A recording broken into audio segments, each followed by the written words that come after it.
After arguing with his boss and getting fired on the same day he's dumped by his longtime girlfriend, the protagonist sees his life completely fall apart.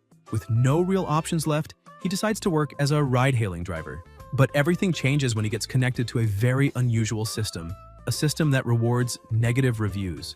That's right, the worse his ratings from passengers, the greater the rewards he receives. Money, absurd benefits, and unbelievable opportunities start appearing simply because he does the opposite of what a normal driver would do.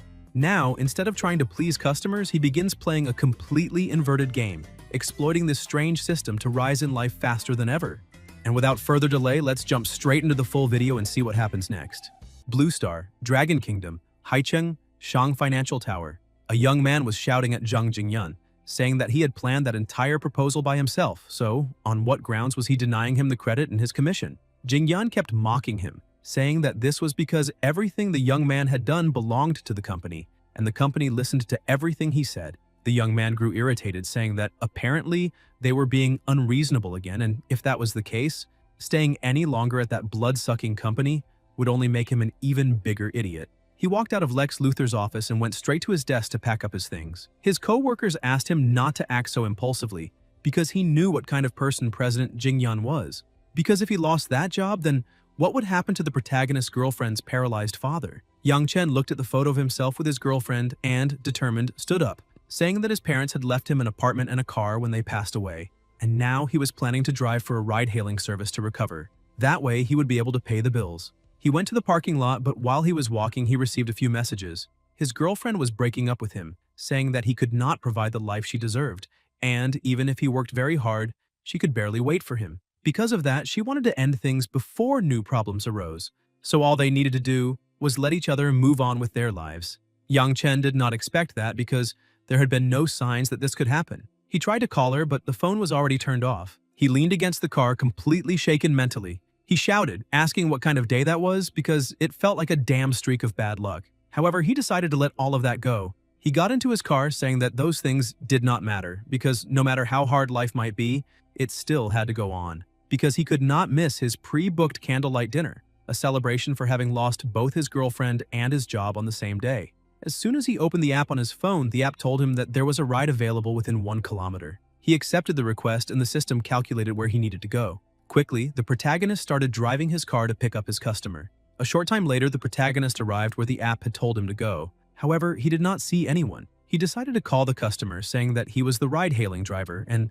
told her that he was already at the agreed pickup point, but he was not seeing her. The girl sounded surprised and said that she had just started putting foundation on her face, so she would still need at least 20 more minutes. The protagonist became a little irritated and asked why she had ordered the car so early, asking if she could not have placed the order after finishing her makeup and coming downstairs. The woman remained firm, saying that she was almost done, and said that she needed another half hour because that would already be enough time. And if he dared to cancel the ride, she would definitely report him. Yang Chen said he did not care at all and told her to go ahead and report him, because she was the one wasting time and he did not care about that.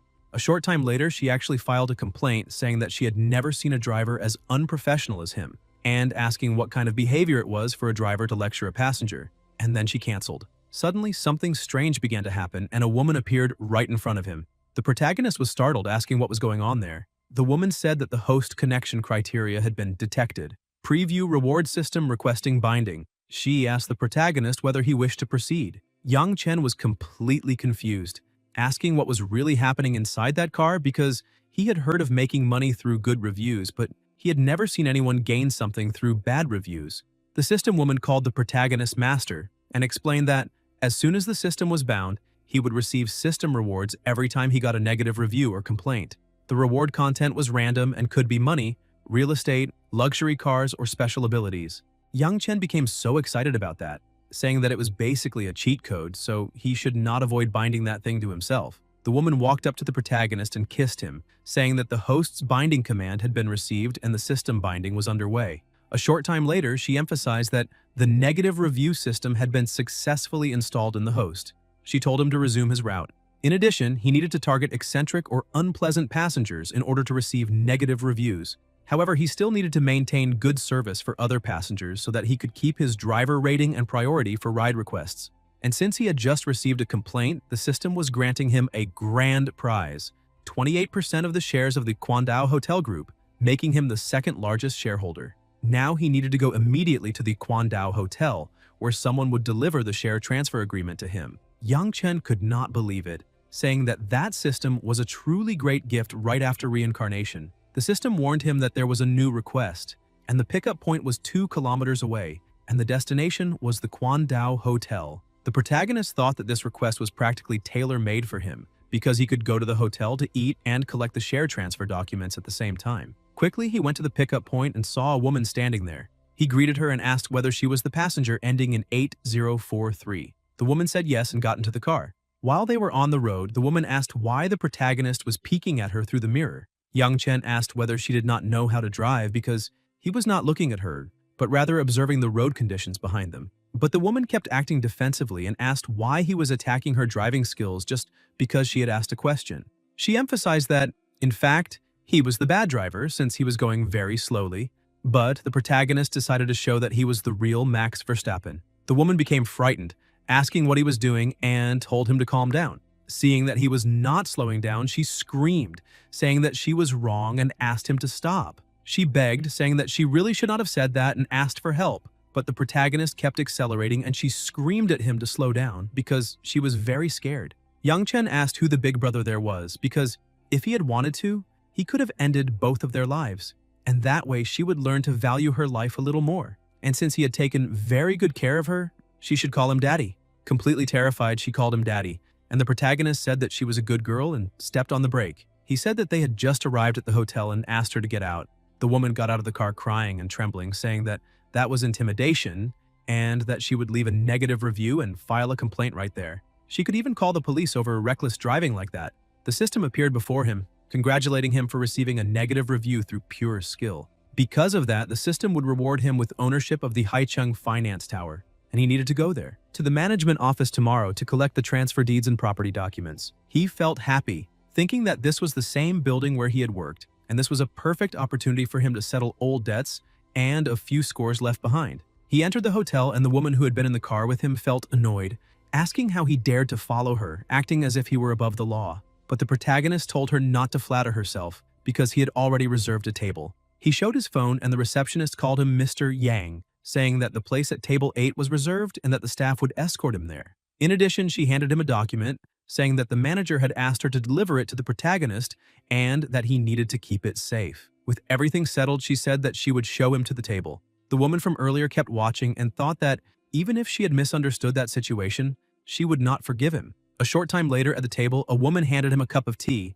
asking him to wait a little because the meal would be ready soon. The same woman walked past the protagonist and greeted a man, asking whether he was Zhang Long. The man said that he was and said that she must be Wang Jiayi, whom President Wang had introduced, and asked her to sit down.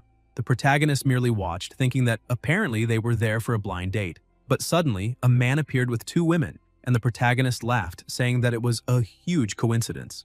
The blonde woman told the man that she had just seen a friend and would stop by to say hello. She walked over to Yang Chen and said that he was crossing the line, asking whether they could not simply end things like civilize people. So why was he trying to do that if he was there only to deliberately cause trouble? Yang Chen says he is already very bored because he has no interest in gold diggers like them, women in their 20s spending all day with men in their 40s or 50s, and he is ashamed that he ever felt anything for her and of thinking about what her parents are going through. She gets irritated. The man who is with her calls her Xinyi and asks what is going on. Xinyi feels embarrassed and tries to smooth things over, saying that it is nothing and telling him that they can go ahead and sit down because she will be there shortly afterward. But the man says that it does not look like nothing because apparently they are having a very unpleasant conversation. The man asks the protagonist who he is, and Yang Chen says that he is Zhao Feifei's ex-boyfriend and that she had just dumped him that very same day. He then asks when the two of them got together because apparently he might be a homewrecker. The man asks Feifei if that is true and she says no because she broke up with him a long time ago, but he keeps refusing to accept it. And she tried to break up with him again that day, but she never expected him to follow her there to frame her. And that is outright intimidation. Because of her fake crying, the man hugs her, saying that everything is fine and that it is not her fault and that she does not need to get angry over someone like that, because he will deal with that boy right away. The man looks at the protagonist and says that the way he has been harassing his girlfriend is very annoying. He asks the waitress to call manager Chung because he has something to say to him. Fei tells the protagonist that he should leave, otherwise he will go through some hard times. Jie, who had been watching all of that, starts laughing, thinking that that boy is very strange, and now she wants to see how he plans to clean up that whole mess. Long asks Jie if she knows that man, and she says no, because he was only rude to her, and also used his bad mood as an excuse to threaten to get her into an accident and forced her to call him daddy before letting her go. And she had just arrived there, in his car, and gave him a 1-star rating the moment she got out. Long stands up saying that this is outrageous, and that boy has gone way too far, and because of that he is going to get revenge right away. Jie asks him not to be so impulsive, but Long walks over there and tells the protagonist that Miss Wang had just arrived there in his car as a passenger and asks if he intimidated her. Yang Chen says that he did exactly that and asks whether he has a problem with it and who he is. Long introduces himself, saying that he is the blind date of that young lady and orders the protagonist to apologize to her right away and call him Grandpa. And maybe he will spare the protagonist's life. Otherwise, he will have him thrown out of there immediately. Yang Chen remains seated, calm, saying that that boy has a very big mouth and asking whose son he is. Long says that his father is the president of Tianmu Invest and that they are about to invest in the hotel. Therefore, he has enough power to make the hotel group put the protagonist's name on the blacklist and they would not dare say anything against it. Yang Chen says that if that is the case, then he would like to see how powerful those two can be in forcing him to leave that place. Suddenly, another person starts arriving and asks the manager whether he is there for dinner, and asks why he did not say anything. He also sees young Master Zhang and points out that this is a lucky day to have both of them there at the same time, because they have brought a lot of glory to the hotel. The manager says that his girlfriend's birthday is today, and they decided to have dinner there, but her ex-boyfriend is being a complete leech and will not leave her alone, so they cannot eat in peace.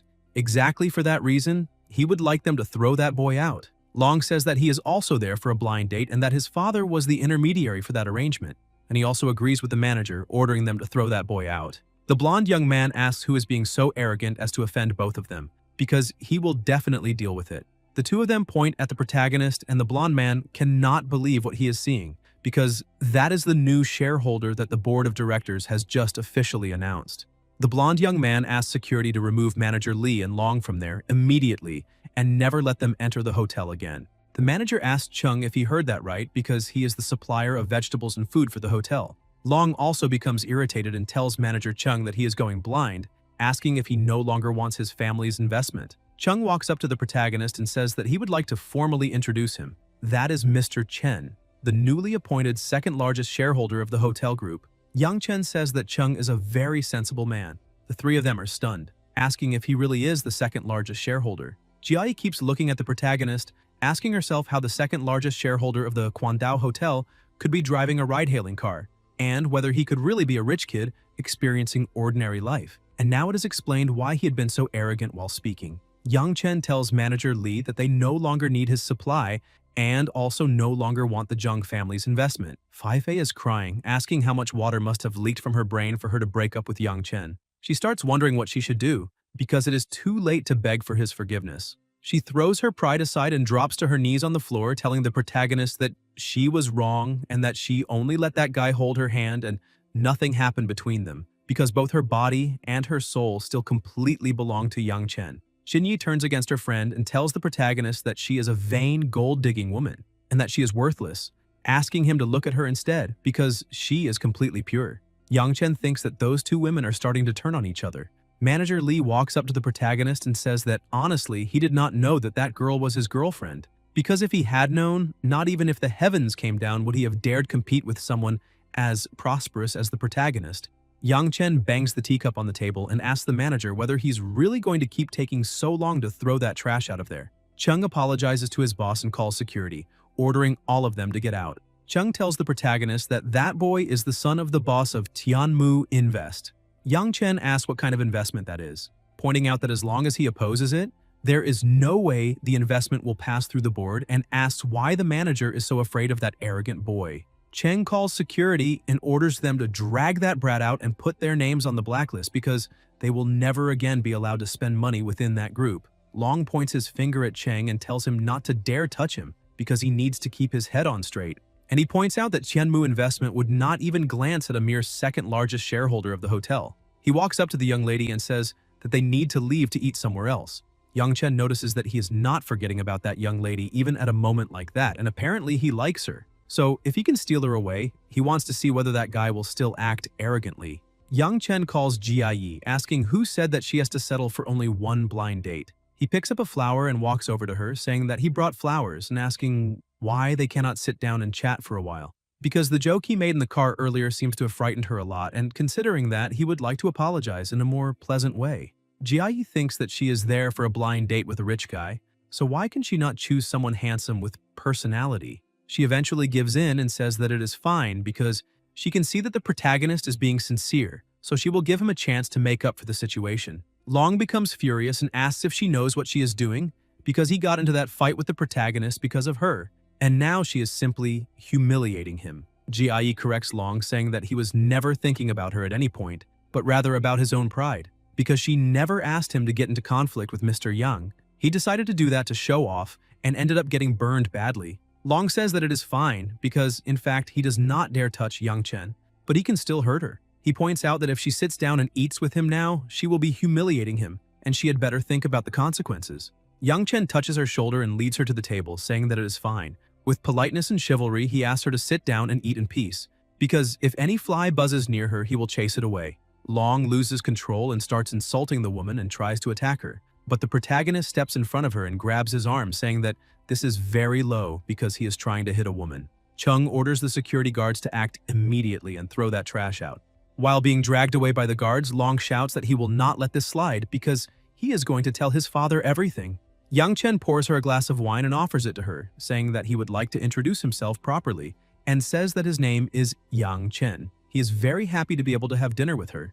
Jie also introduces herself and says that she will remove the negative review soon because apparently they got off on the wrong foot. Young Chen laughs and says that she does not need to remove the negative review because it is a reminder of the unique first meeting they had. So all they need to do is enjoy the moment and have a nice drink. Two other people were sitting on the other side of the restaurant. The woman wonders if that might be the arrogance of the rich because that boy had simply stolen the other guy's blind date. But the man who was with her thinks that being rich really is great because he can do whatever he wants.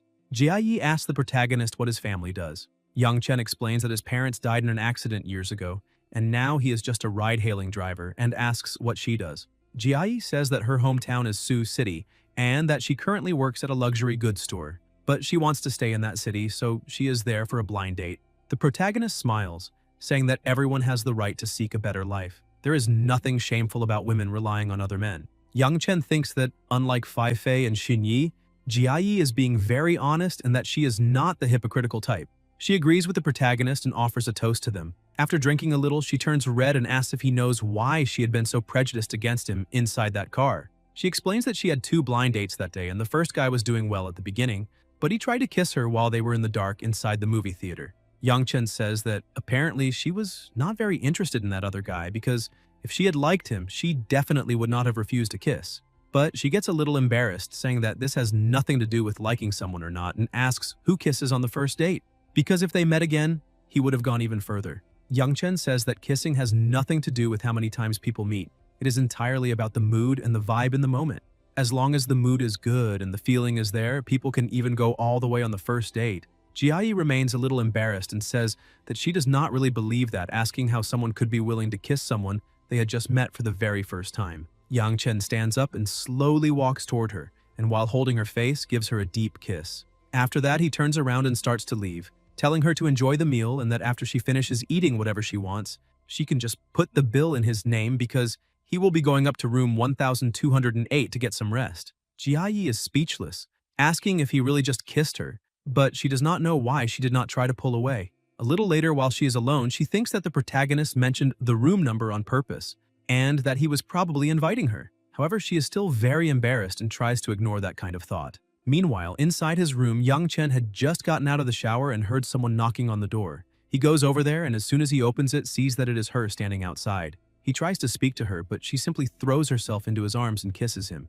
saying that she is feeling very hot. Young Chen laughs and says that she is a little drunk. Jie runs her hand over his abdomen, saying that he has 8 abs and a perfect texture and she cannot resist that. Young Chen picks her up in his arms and says that she was the one who started it. He kicks the door shut and throws himself onto the bed with her. The next day, the protagonist wakes up and looks to the side, asking if she has already left. But as he gets up, he notices a red stain on the mattress and asks if that could be blood. He notices that there is something on the table, a little money with a note. As soon as he reads the note, he realizes that it says that he did very well last night and she was very satisfied, and that the 3,000 yuan on the table is the service fee. She asks him to use that to recharge his batteries. In addition, she asks him not to go out partying that month so that he can save his energy, because when she gets her salary, she will come back again to book another night with him. The protagonist laughs and thinks that that woman is very interesting. A little later, he goes to the Haishang Financial Tower, which is his old workplace, and tells the receptionist that he is there to pick up some things and introduces himself. The young man runs up to the protagonist and says that his name is Chen Zichao, the manager of the building's management office. He asks the protagonist to wait there for a moment because he will go get them immediately. The women who were there say that the new boss is very young and is probably just a rich kid. The other wonders whether he is going to start by firing people or restructuring everything. A little later, Zichao returns with an envelope and says that all the items are inside. He asks Young Chen to feel free to check them, and if there is any problem, he can just let him know immediately, and he will resolve whatever is necessary. The protagonist says that there is no need, because he trusts that manager Zichao is an honest man who would not touch other people's things. However, he will still have to keep bothering the others a little so that they can continue managing the financial tower. Zichao laughs and says that the protagonist is a very kind person. He calls the other two girls over to greet the new boss. They bow and greet him, but the protagonist says that there is no need for formalities and asks them to go back to work. He asks Zichao to give him a report on the lease situation from 1506 to 1508. Zichao quickly gets the report and says that the rental information he requested is there, and the tenant's name is Jingyan, and the contract expires at the end of that month. The protagonist says that their lease is almost over and that he would like to go visit them. While they are in the elevator, the manager's phone rings and he tells the protagonist that a client scheduled a call for that day to ask about the rent. He asks if he can answer the call before going in. Young Chen says that it is fine and asks the manager to answer his call because he will go ahead first. A little later, he enters the advertising office and says that apparently everyone is busy. His former co-workers are surprised to see him and ask why he is back. One of his co-workers asks why he gave up and wonders whether he wants him to beg the boss to consider hiring him. But the protagonist refuses. Yang Chen shouts that he is there for his payment and asks where Jingyan is, telling them to bring him out immediately. Jingyan appears and asks the protagonist why he is shouting and where he thinks he is, as if it were a place where he can simply walk in and start yelling. Yang Chen looks at his former boss and says that apparently he really has lost his mind because he thought he would not dare show his face. He asks whether the commission his former boss owes him is already prepared. Jingyan says that if he wants the commission, that is fine, but he has to apologize and come back to work obediently. And he offers a new contract because for each month that he manages to close at least one deal, he will receive 10,000. Yang Chen asks him to stop talking so close like that because the smell is not very pleasant. Besides, he had clearly promised a 20% commission as soon as the project was successful, and he did not mention any other condition. Jingyan starts laughing and asks where the proof is because he needs evidence. It is not enough just to say that the other person said something, because that does not mean it happened. Because if that is the case, he can also say that the protagonist had promised to work for him for free without asking for a single cent. Yang Chen points out that everyone inside that company heard the agreement, so the proof is in each person's heart. Jingyan asks everyone to say whether anyone heard him say that he would give a 20% commission. One of the people says no and says that the protagonist probably heard it wrong. Yang Chen looks at everyone and asks if they know that what he is today is what they will be tomorrow. Another man arrives and tells the protagonist that the boss is showing extra mercy and he should thank him and go back to work. Jingyan says that is exactly right and points out that he appreciates the protagonist as a talent, and that is his only chance, so he does not need to be ungrateful. He tells the protagonist to go back to his desk and do his work because he still has to go downstairs and discuss the lease renewal with the administration, asking whether he has any idea how hard it is for an owner like him to feed so many employees. One of the bootlickers tells the boss that that is exactly right, because everyone should be grateful to the boss for providing a platform to show their talents. Yang Chen says that this is twisted logic, because he is there to work and make money. If he does not receive the payment he is owed, then why should he be grateful? And in fact, those who have no shame are invincible. He points out that he recorded everything his boss said and will file for arbitration right away, because he refuses to believe that the law cannot deal with people like him. Jingyan orders everyone to lock the doors and grab that phone immediately. One of the employees agrees with his boss and locks the door from the outside. The manager had only been watching and asks why they locked the door and whether the new boss might be in some kind of trouble. Jingyan points at the protagonist, ordering him to delete the recording right away, because only then will he be able to leave that place.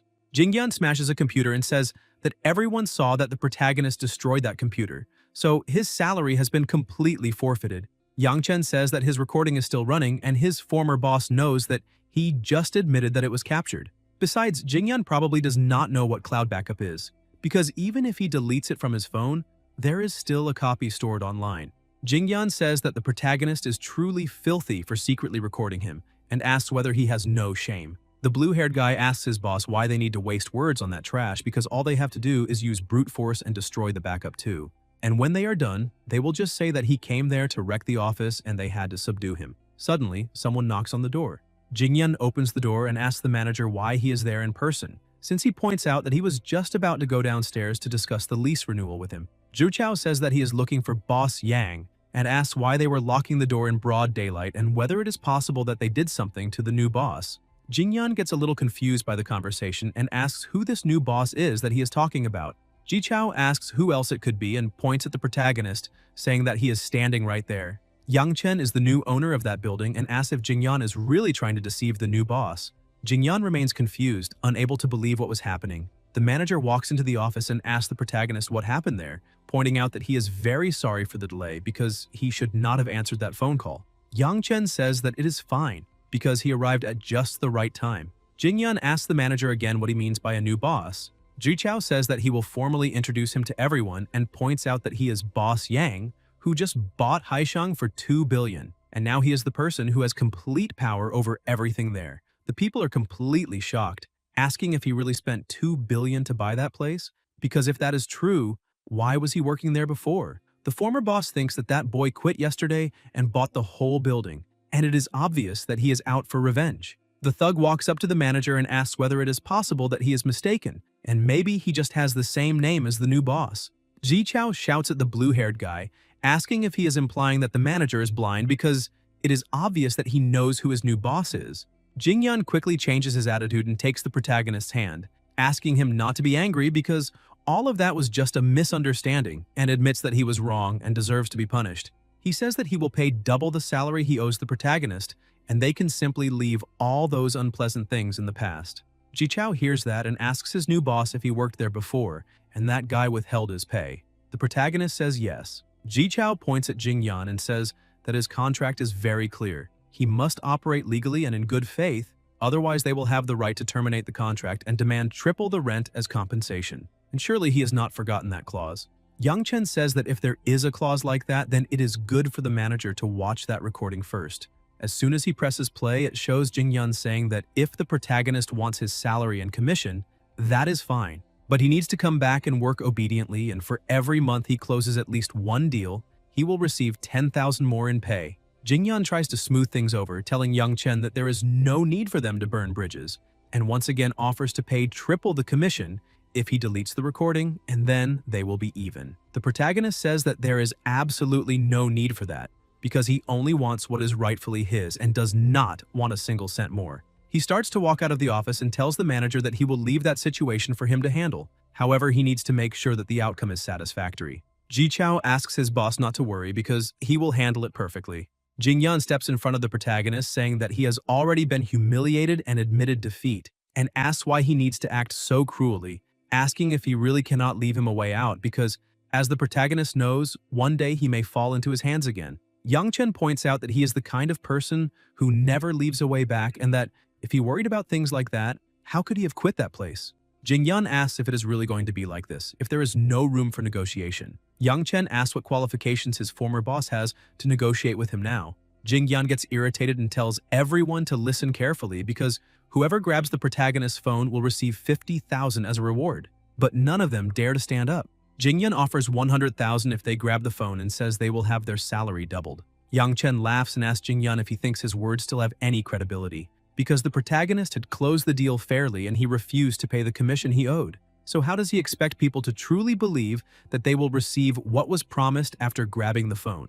Jingyan keeps getting more and more irritated. The manager notices this and makes a call, ordering all the security employees to be summoned immediately and sent to the building right away. 10 minutes later, the two female employees from before notice a huge commotion and ask what was happening. The other says that nobody knows because all the security guards are there and apparently Jingyan offended someone very powerful. As soon as all the security guards gather nearby, the manager says that now he would like to see who dares threaten the boss again. Jingyan is paralyzed with fear, seeing that there is absolutely nothing he can do.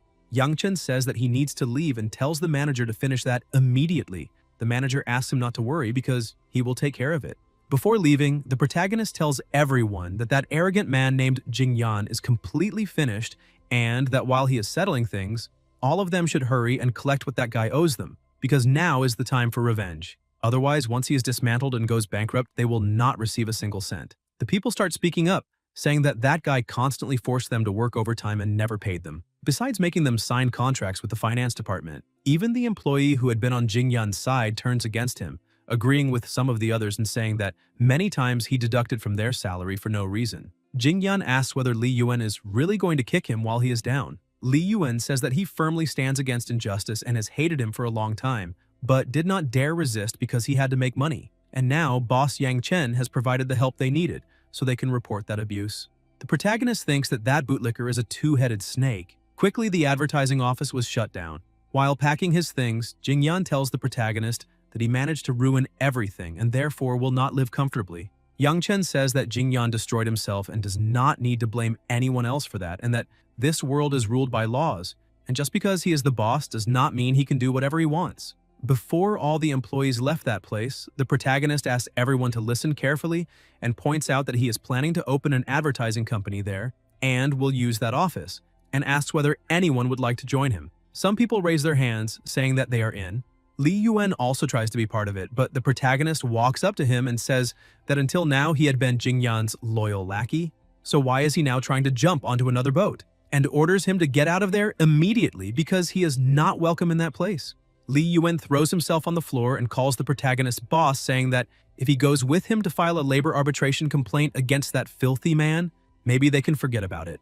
Yang Chen points out that even if Li Yuan killed Jingyan, he still could not accept him there because he has no financial results, and there is no way he can keep a person like that. He kicks Li Yuan out, telling him to get out of there already. Yang Chen walks over to the other employees who were waiting and says that it will take at most half a month before they can return to work, and from that point on, Xu Xiaoli will be the manager, and if they have any problem, they can go directly to her. Xiaoli is surprised by that, but the protagonist continues explaining that they can consider it a short break and they can go home, get some rest, and wait for the notification to come back and start working. Xiaoli walks up to the protagonist and asks if he really wants her to be the manager, because she has no experience at all and does not know whether she can do it. Yang Chen says that it does not matter if she has no experience.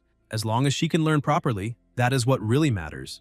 Xiaoli is happy and tells him not to worry because she will definitely listen to everything he has to say and will study as much as possible to learn everything necessary. All of them bow to the new boss, thanking him for the job opportunity. Yang Chen says goodbye to everyone and thanks them all for their hard work. Back in the parking lot, he says that he finally got his revenge and now needs to get back to work. He gets into his car, opens the app, and the system tells him that he has a new ride. The destination is only 500 meters away. He thinks he is already on the way and would be a fool not to accept it. As soon as he arrives, he sees two people standing there. He notices that the woman looks a lot like his college classmate Wang Lixin and wonders what the odds are. She gets into the car and feels a little happy to see that the protagonist is there. Yang Chen says that this is a huge coincidence and asks if she went out on a date with her boyfriend. She says that she will introduce her boyfriend named Zheng Jiankun. She also introduces the protagonist to her boyfriend, saying that he is her college classmate and, back at the university, he was the top student and the heartthrob of the campus. Jiankun asks if that boy really was that popular with girls. Lixin says yes, and that so many girls liked him. But it is a pity that he already had a girlfriend. She asks the protagonist whether the two of them have already broken up, but then realizes that was impolite and apologizes because what she actually meant was how far they had managed to progress, because they are probably already close to getting married. The protagonist steps on the brake and says that they broke up. Lixin says that is a pity because back then the protagonist rejected a lot of girls and now he is probably regretting it. Yang Chen looks at her and says that he just rejected her too and asks whether there is any need for her to ask that kind of question. Lixin says that that is not what she meant and that, in fact, she has to be grateful that he had no interest in her and rejected and publicly insulted her back then, because otherwise she would be living a miserable life with him by now. Jiankun asks if the protagonist really insulted her, And she says yes because she confessed to him when she was 19. And he could have rejected her, but he had no right to insult her directly. Yang Chen says that it has been a very long time, and he cannot remember what he said back then. And if he really did say it, it was in the heat of the moment, and because of that, he apologizes. Jian-kun touches the protagonist on the shoulder and says that he really noticed that apology was sincere, and points out that his company is hiring an employee to serve tea and pour clean water. And he asks why he does not stop driving for a ride-hailing app and go work at his company. Lixin says that this is excellent because her boyfriend is the planning department manager at Haeyun Advertising. And if the protagonist wants to work there, she can ask her boyfriend to take care of him. Yang Chen refuses, saying that he thinks driving is going very well because he does not need an office job. He begins to roll down the window and she asks why he is doing that, telling him to close the window and turn on the air conditioner because she is sweating a lot. Yang Chen points out that the platform does not require air conditioning, and if she wants it, that is not impossible. She just has to say something nice, and he might be in a good enough mood to turn on the air for her. Jian-kun gets irritated and asks what the protagonist just said, because if it were not for the fact that he is a college classmate, he would have already hit him. He orders him to turn on the air immediately, because if he is forced to use his hands, it will not end well. Lixin asks her boyfriend to control himself and not do anything reckless because the protagonist is driving the car at the moment. She tries to persuade him to turn on the air, saying that they are classmates and he could easily turn on the air conditioner, and she would act as if nothing had happened. Otherwise, she will definitely leave a negative review and file a complaint. Yang Chen tells her not to think he will be scared by a negative review, because if she does not want to stay inside the car, she can simply get out. Jian-kun thinks that was the last straw and becomes extremely irritated, ordering him to stop the car immediately. The protagonist stops and the two of them get out. He walks to the door and starts kicking the car, ordering the protagonist to get out right away. Yang Chen laughs and says that he will not get out because that day is very hot and the two of them can stay there and enjoy the summer sun. He accelerates the car and leaves the two of them behind. Jian-kun tries to run after the car, but obviously that is a foolish idea, and he cannot do absolutely anything. Lixin walks up to her boyfriend and asks where they are. He says that this is the bridge that crosses the river, and he does not think she has permission to be there. She asks what they're going to do. Jian-kun takes out his phone and says that he is going to leave him a negative review and call to report him, to make sure he ends up completely unemployed. Meanwhile, somewhere else inside the car, the system tells the protagonist that he has a new negative review and congratulates him. With that, he obtained a negative evaluation through pure skill, and the system reward was 2 million in cash. He thinks that being exposed to the midday sun on the river bridge should not be very pleasant. He receives a message from Lixin asking him what is going on and why he went to drive for a ride-sharing company, and simply left her on the bridge. He says that he will explain everything so there are no more misunderstandings. He points out that he quit a few days ago and is driving to fill the gap, and if she thinks it is shameful for her classmate to be a driver, she can feel free to pretend she does not know him when they meet in the future. In addition, he states that he will download the car recording and send it to customer service for review, and will also post it in the group for everyone to hear. As soon as he posts the recording in the group, people ask Lixin what that has to do with her, because she is clearly looking down on the protagonist for driving and is now trying to humiliate him or play the victim while acting superior. Meanwhile, still on the bridge, Lixin gets irritated, saying that the protagonist posted the recording in the school class group and now everyone is blaming her. Jian-kun gets very angry, saying that he's going to kill that guy over it. He tells her to send a message saying that she will offer a dinner at Baoking restaurant that Sunday to apologize and lure him there, because that way he can make the protagonist lose face in front of the whole class. She becomes happy, saying that he is very smart and that she will distract him while he does all of that. Yang Chen sees that in the group and says that this is not an apology dinner but a trap, and that depends on whether he feels like showing up that day or not. Suddenly it starts raining and he thinks that nature really is on his side, since Lixin and Jian-kun are going to spend quite a while on that bridge. A little later he arrives to pick up another passenger and gets in touch. But the woman says that it is raining very hard and there is no way she can get to the car, and asks whether the protagonist can go pick her up. He says that it is fine and that he will go get her, and asks if she is Miss Zhang. But the woman says that there is a lot of water on the ground and she cannot walk through that water, asking whether the protagonist could carry her. Yang Chen apologizes and says that unless she has some kind of mobility issue, he does not provide that kind of service. She asks the driver to look at her new shoes and points out that the ground is covered in water, asking what the problem is with him carrying her, because many people would kill for the chance to carry her in their arms. Yang Chen remains firm and offers her the umbrella, apologizing, and states again that he does not provide that service. At most, he can lend her the umbrella so she can walk to the car by herself. She gets a little annoyed by the situation, but eventually accepts the umbrella and walks to the car. As soon as she gets into the car, she keeps acting arrogantly, telling him to drive already because she has already been very unlucky, and if he keeps being unpleasant, she will report him. Young Chen asks her to fasten her seatbelt because they are heading to the garden.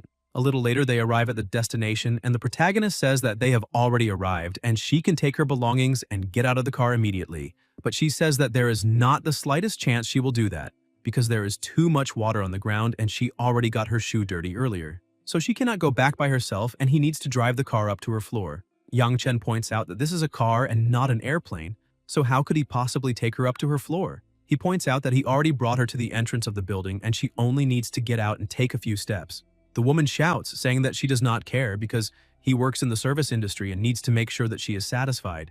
And at the moment, she is extremely dissatisfied with everything he has done. She is going to report him because she is calling to file a complaint right away. Yang Chen says that is fine and tells her to get out of the car while she reports him, but the woman refuses, saying that she will not get out until he takes her up to her floor. Yang Chen takes the car key and grabs the umbrella, saying that she can stay in there as long as she wants. She gets out of the car and he says goodbye to her, saying that he is going to get a snack now.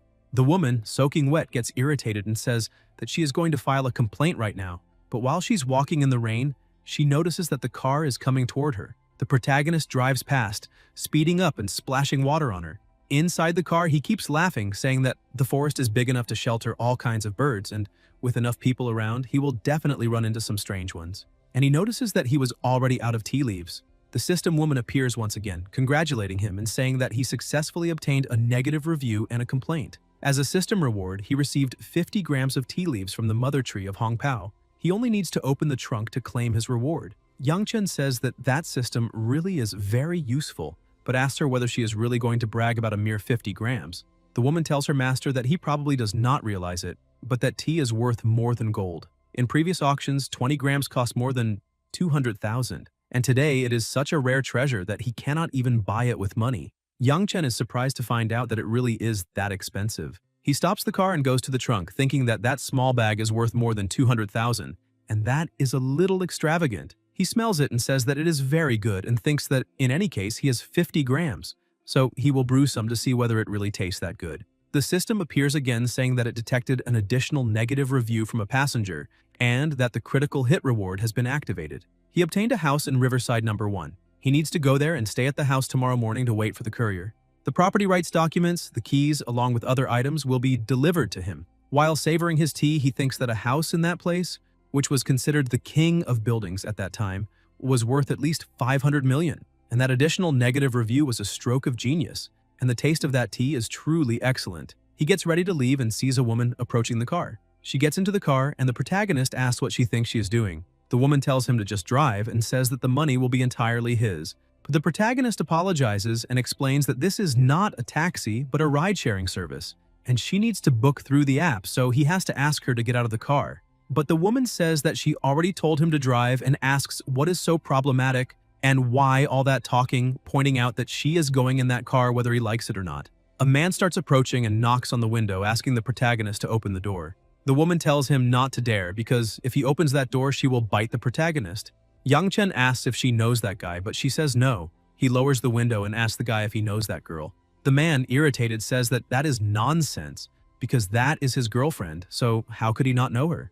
The woman, irritated, asks who there is his girlfriend and points out that they were only talking on a blind date, so when exactly did she become someone's girlfriend? The man gets angry, telling Chiani that her father owes his family 5 million and that guy used her as collateral, so why is she pretending to be clueless? He tells her to get out because he already booked the hotel room and does not want to ruin his mood. Chiani asks whether the protagonist just heard that whole story because they are not in a relationship. And if she is handed over to that guy, he will force her to do things she does not want, and that will make the protagonist an accomplice. The man shouts, telling Yang Chen that this has nothing to do with him, and asks him not to interfere in other people's business. Yang Chen asks Gianni why she does not call the police because he is only a rideshare driver and does not want to get involved in that kind of conflict. She gets irritated, asking why he is so cowardly and pathetic, absolutely useless.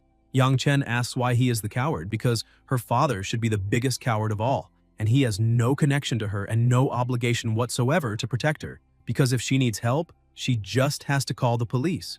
The man runs to the other side of the car and starts cursing at the woman, trying to open the door. She screams desperately, asking the protagonist to get out of there, begging him to have pity on her and try to save her. Yang Chen keeps telling her to call the police since she had been acting so arrogantly earlier. She points out that she really does want to call the police, but even if they went to the station, her family has no money to pay the debt.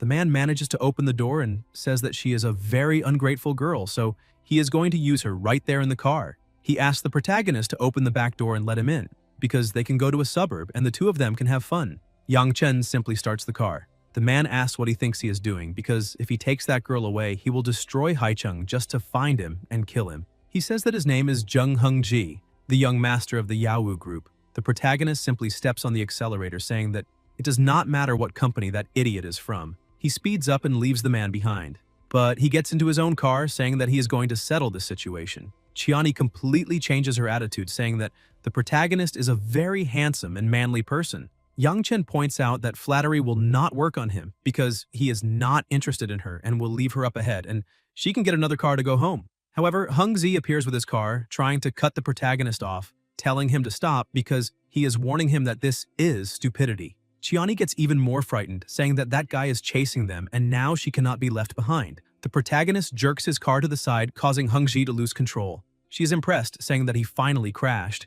Yang Chen stops at the bus stop and tells her to get out of the car immediately. But Qiani says that she will give him a chance, saying that if he takes her home, she will give him her first time, because that is still better than being taken by that idiot. Yang Chen gets irritated, saying that he is getting the feeling that she is trying to set him up, and tells her to get out of the car immediately. She gets out of the car, calling him a coward again, saying that he is a very blind idiot. He goes to his new house by the river, and a man approaches with some documents, asking if he is Mr. Yang, because the property deed, the transaction contract, along with the key, are all there.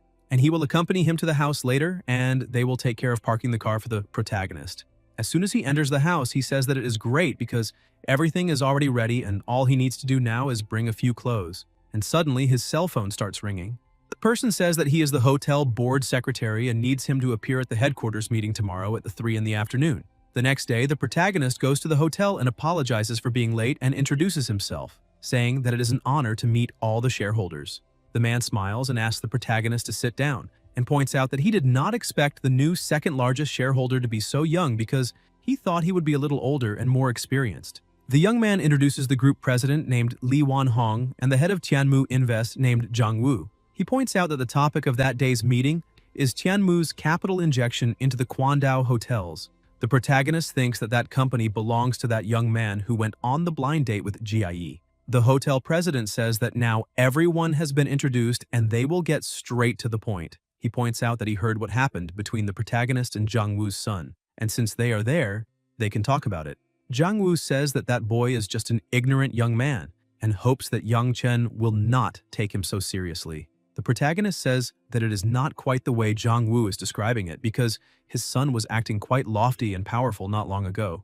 And he asks whether the president really thinks that a simple request for him not to mind it will make everything okay, because that would turn him into a teenage mutant ninja turtle. Wan Hong steps into the discussion and says that for everyone's sake, Zhang Wu should swallow a little of his pride because if all of them fail, they can make his son apologize. But Zhang Wu starts getting irritated, saying that his son did nothing wrong because if his girlfriend is being bullied, he should be allowed to defend her. Yang Chen asks Wan Hong whether there is anything else on the meeting agenda besides the investment. The president says there is not. The protagonist stands up and says that he wants to make his position very clear. He points out that he does not approve of Tianmu investing in the Quandao Group. He adds that he has other matters to deal with and is leaving. They try to ask the protagonist to think it over a little, but he simply walks out and shuts the door. Zhang Wu becomes even more irritated, saying that that boy is very arrogant because he is bringing money to invest in the hotels and they should be flattering him. But apparently the one who looks like he is begging is himself. Wan Hong asks Zhang Wu not to get angry because young people tend to have a bit of a temper, and because of that, he will have to speak with the protagonist a little later. He suggests that President Zhang Wu do the same with his son, because if a simple apology can solve the problem, then why can they not do that? Zhang Wu ends up agreeing and says that he will talk to his son and ask them to adjourn the meeting for now. As soon as he arrives at the parking lot, Heng Ji appears, saying that he finally managed to find him and, with a bunch of people behind him, says that he probably did not think that could happen. The protagonist asks how he was found there, and Heng Ji says that he had already warned him the day before because If he took that girl away, he would tear the city apart to find him. The protagonist gets ready and asks if he wants to fight, but Hongji says that for now, he is not in a hurry because he will definitely win, and right now he only intends to destroy that car on impulse. The protagonist records all of that action, and Hongji says that he does not need to record it because he can cover the property damage and settle it through legal channels, which will leave the protagonist stranded for at least half a year or more. And he asks how he will make a living without being able to drive that stupid car. Suddenly, a red car appears. Chiani gets out from inside, thinking that the world is very small. She argues with Hongji, asking if he has lost his mind. She asks why he smashed the protagonist's car, because she had promised to spend that night with him, and asks if he thinks that is fun. Hongji says that it is very fun and actually downright hilarious, because he only wanted to destroy the protagonist's livelihood, and asks what she thinks is wrong with that. He asks if she feels sorry for that poor boy, because apparently she is really interested in a ride-hailing driver, and that is pathetic. Chiani says that her family owes his family money, and as long as they pay it back, he will never see her again. Long approaches the protagonist. He says that that guy looks like a complete thug and asks what he did to offend that man. Yangchen says that it is a long story and asks why he is there after the investment meeting has already ended. Long shows that he had been slapped and says that all of that is the protagonist's fault. His father made him come there to apologize, otherwise Yangchen would not agree to his family's investment. Yangchen laughs and asks his new friend whether his family is really very rich. Long says yes and points out that his family has a total of 1 billion in assets. Yangchen points at Hongji and asks if he knows that guy. Long says yes because his family's company has stakes in several real estate ventures belonging to that man.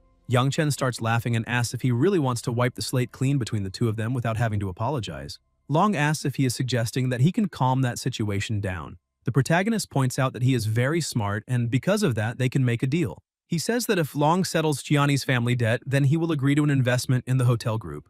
Long asks why the protagonist does not offer money to that woman's family himself, since he has a 28% stake in the hotel group, and that is valued at 3 billion, so 50 million for him should be absolutely nothing. Yangchen points at his broken car, saying that he is still driving a ride-sharing service, and asks whether he cannot understand what that means. Long asks if he is from some family, but the protagonist interrupts him, asking for silence. Long understands the situation and says that he gets it, telling the protagonist to have that girl's father bring people to his family company's office before 9 in the morning to discuss the details. Yangchen walks up to Chiani, saying that she can tell her father to bring some people to Tianmu Invest before 9 in the morning to discuss the loan. President Zhang has already agreed, and if she agrees, she can discuss the matter herself. Chiani jumps on the protagonist, saying that she is willing, and apparently he finally woke up, because she had thought her long legs would not be enough for him. Hongji gets confused and asks Long why that is happening, and asks if his family is lending money to that woman's family, and apparently Long is working against him. Long takes a deep breath and says that he is not working against anyone, and points out that the protagonist is the second largest shareholder of the Quandao Group, and they have been working on that group investment for more than a year and cannot let all of it collapse. Hongji is surprised but refuses to believe it, saying that Long must be mistaken, because how can a ride-hailing driver actually be the second largest shareholder of the Quandao Group? Long asks Hongji if he finally understands what is going on there. Hongji drops his baton to the ground and says that now he is completely lost, because the protagonist is probably descended from some important family and is gaining experience there. One of his lackeys walks up to his master and asks what they're going to do, because he provoked the young master of an important family, and now they need to take responsibility for that. Hongji realizes the stupidity he just committed, grabs a cigarette and walks over to the protagonist, saying that he is the second largest shareholder of the Quandao Group, and asking why he did not say that earlier, because if that had been said earlier, he might have made a slightly smaller mistake. Yangchen asks Hongji if he thinks everyone is like him, desperate for the whole world to know that he is Zhang Yaowu's son. Suddenly, two officers appear asking what is going on there and who called the police. Chiani says that she made the call because someone smashed her friend's car. Hongji's friends say that they were the ones who smashed the car, however, they only did it because Hongji ordered them to. One of the officers walks over to Hongji and asks him to explain himself and say exactly what is going on and why he destroyed someone else's vehicle. Hongji acts arrogantly, saying that his name is Zhang Hongji and that he is Zhang Yaowu's son, president of the Yaowu Group. The officer asks whether he is willing to offer compensation voluntarily. Thinking he has the upper hand, he says that he can pay for the damages, but first, he would like it to go through a judicial ruling. The officer asks if he is stupid and explains that if that situation reaches that point, a judicial ruling will not be something that can be settled only with money. Deliberately damaging someone else's property above 5,000 reaches the threshold for a crime, and he asks if he understands. Hung-ji keeps saying that his father is Zhang Yawu, but the officer cuts him off, saying that it does not matter who his father is.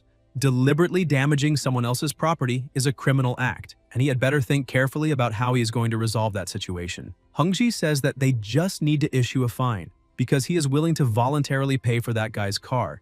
It is not as if he does not have money for that. He asks if 100,000 is enough. The protagonist asks when he ever said that he accepted a private settlement, because he is going to let the court decide that. Hung-ji raises the amount to 200,000 and points out that that old car is worth around 10,000, and because of that, he does not need to be so greedy. Young Chen points out that this is not just about money, because he is seeking justice. Hung-ji takes a deep breath and keeps mocking, saying that that will not scare him because they will file the case, and it does not matter if he ends up with a criminal record because he does not need to look for a job, he just has to wait to inherit his father's family fortune. The officers ask him to stop acting so arrogantly and begin taking him away. Sometime later, one of the police officers brings Hung-ji's father to try to negotiate with the protagonist. As soon as that guy's father arrives, he asks the protagonist to name a number. Young Chen starts laughing, saying that he really is that idiot's father and thinks he can solve problems in exactly the same way. And not a single apology comes out of anyone's mouth. He points out that he is not comfortable with that kind of situation and will take this all the way to court. Yawu offers 500,000, but the protagonist shouts at him, saying that he already said it is not about the money and asks if they cannot understand simple language. Yawu throws a 1 million check onto the table, saying that he cannot go any higher than that because if his company were not in a critical situation with its public listing, he would not be speaking so politely to the protagonist. So he should be grateful. Yang Chen simply ignores him and asks the officer if he can leave now. The officer says that it is fine, however he needs to sign that non-mediation agreement so they can proceed through legal channels. Yang Chen signs the document, but Yawu asks him to leave others a way out, because that way he will find it easier to get ahead in the future. He points out that the protagonist is still young, so he does not need to restrict his own path. Yang Chen asks if he is done saying all that absurd nonsense because he needs to go. He thinks that he has been dealing with threats from debt collectors since he was 15, and that guy really thinks his little threats will work. As soon as he finishes dealing with everything, he turns his back, saying that he will see him in court. Yang Chen goes to another office, and a woman says that the property photos have been taken and the keys are there. She asks whether he has any opinion on the price, but the protagonist says no, and that they can set the price based on current market trends. He says that now the house is in her hands, and if any problem comes up, she just needs to get in touch. As he walks, he points out that he needs to buy a car as soon as possible, because he cannot let that interfere with his ride-sharing business, and maybe he can buy an electric vehicle. The system woman appears again, saying that the system detected that he received additional negative feedback and the critical damage reward has been activated. Yang Chen laughs and asks what kind of treat it will be this time. The system woman kisses him and congratulates him, saying that he received a limited edition luxury car. The exterior of the car looks like a standard sedan, perfect for his ride-sharing business. While kissing him, she tells him to go to the underground parking garage to pick up his vehicle. Then the protagonist takes the key, saying that the system really is very generous. He thinks that he was going home to rest, but apparently it is time to fight again. While he was enjoying a wonderful feeling, sitting by the river behind his house, a woman was watching.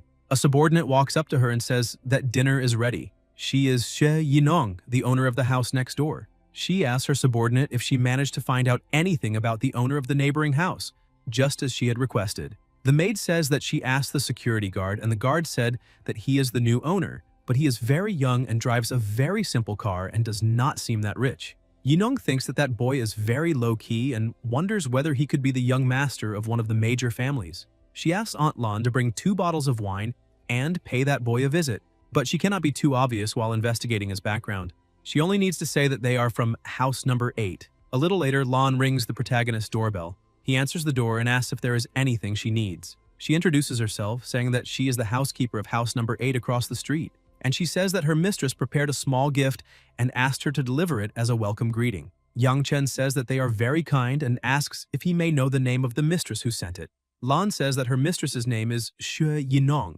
and asks how she may address the protagonist. He introduces himself, saying that his name is Yang Chen, and says that her mistress is very thoughtful and invites Lan to come in for a while. But she says there is no need and thanks him for the invitation, because she is only there because her mistress told her to pay a visit, since they are neighbors and can look after one another. She asks the protagonist to go get some rest because it is already late and says that she will come again.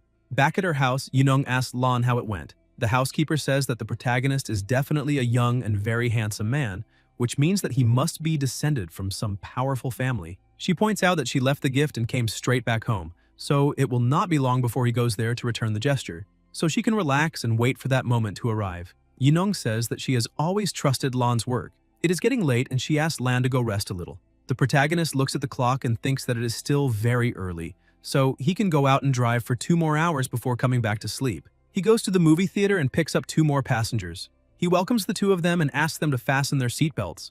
The woman is a little rushed, saying that she is a university student of finance and economics, and asks if he can get to the women's dormitory gate before 10:30. Yang Chen points out that the navigation says it is 15 kilometers away, which will take at least 20 minutes, and that will be very difficult. The boy who is with her pleads with him, because his girlfriend's dorm closes at 10:30, so they need help. But the truth is that the boy had planned all of that, because he deliberately dragged things out until that hour, because if he managed to make her sleep outside the dorm, then maybe he could take things one step further that night. Yang Chen steps on the accelerator and says that he will do his best, asking the 2 of them to hold on tight. The girl is happy and thanks him, but the boy is not very happy about that, saying that if he cannot get them to the destination before 10:30, they will not pay and he will have to take them back. The girl asks her boyfriend what he is talking about, but her boyfriend tries to calm her, saying not to worry because he is only trying to scare the driver so that he will drive faster.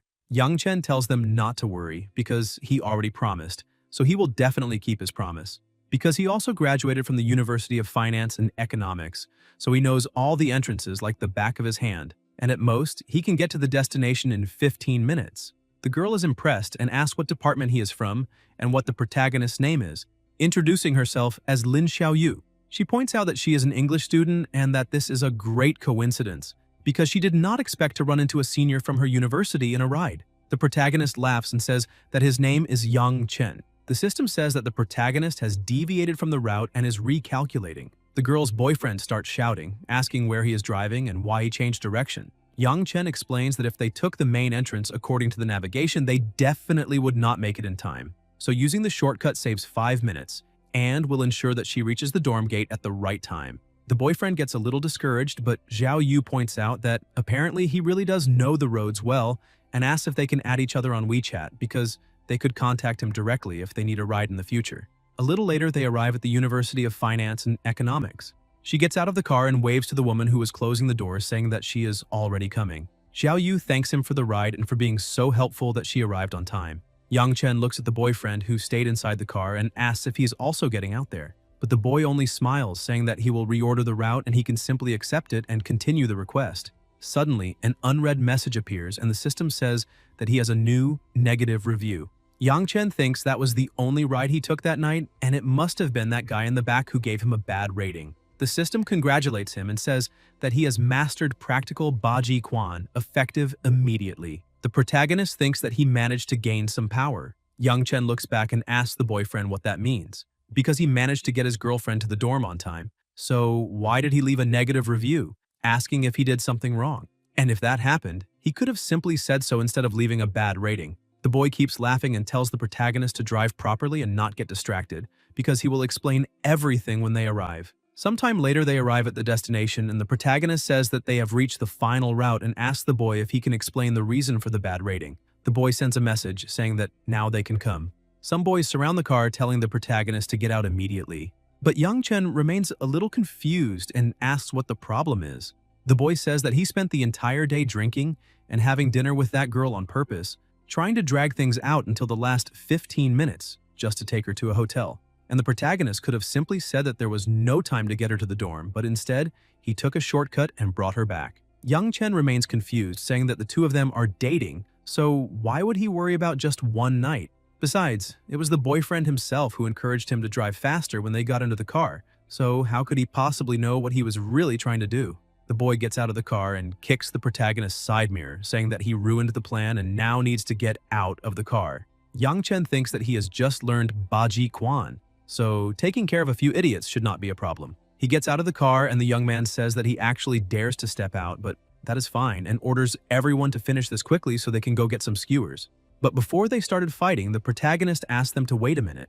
The The boy asks if he is scared because if that is what is happening, he just needs to kneel and apologize and maybe they will spare his life. After all, they are still waiting to go eat skewers, so they cannot waste time. Yang Chen says that there is a camera at the entrance and it would not be good if the surveillance camera caught them beating him up. So it would be better if they went somewhere dark to fight.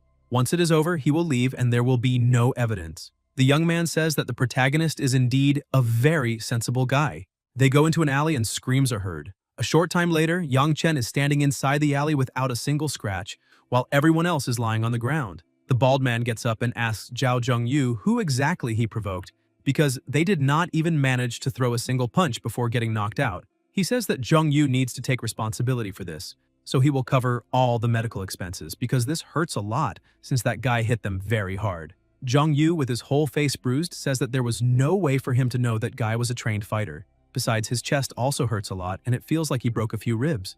Yang Chen drives the car over to them and calls out to Zhongyu, but he refuses to come closer, saying that the protagonist already broke a few of his ribs and if he gets beaten anymore, he might die right there. Yang Chen tells him to come closer because he just wants to talk and will not hit anyone anymore. Zhongyu walks up to the car and the protagonist grabs him by the shirt, ordering him to change that damn negative review immediately because that was the first trip he made in his new car. Zhongyu agrees at once and the protagonist drives away. Xiao Yu calls the protagonist, asking if he also left her boyfriend behind, because she would like to know how much the fare is, since she will make a transfer. Yang Chen says that she does not need to pay anything and can consider it medical expenses because her boyfriend called some guys to beat him up, and he ended up fighting back and hurting them badly. Besides, if she will allow him to say this, he would like to tell her that that guy is not a good person and that she should break up with him soon. While Zhong Yu is walking down the street completely beaten up, his phone starts ringing. As soon as he answers, Xiao Yu asks why he went to pick a fight with her senior. He gets irritated, saying that they had just met and were already talking so intimately right in front of him. He asks whether she even thought about the feelings he has for her. And apparently, she feels bad because he tried to beat that guy up. Xiao Yu asks if he is going crazy because that is absurd.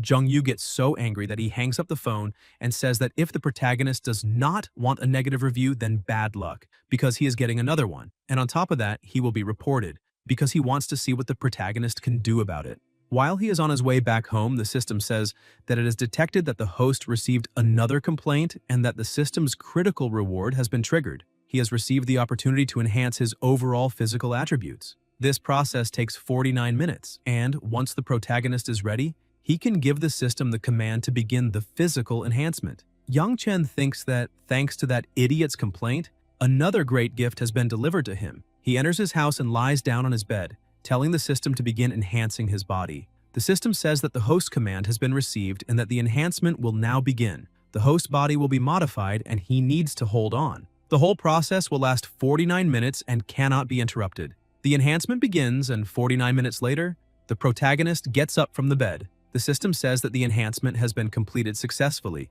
The host can now move freely and from now on, excluding external factors such as weapons, he is the strongest man on Earth. Yang Chen starts laughing because now he is the strongest man on Earth. However, he notices a very bad smell and asks why he smells so awful, until he realizes that this might be the legendary cleansing of the meridians and marrow, so he needs to wash up quickly. The next day, he is running down the street and sees Yinong. He greets her, and with a smile on her face, she says that he must be Yang Chen, the owner of house number 1. He says that she is right and thanks her for the gift she gave him, pointing out that he liked it very much. Yinong says that there is no need to thank her. As long as he liked it, that is what matters.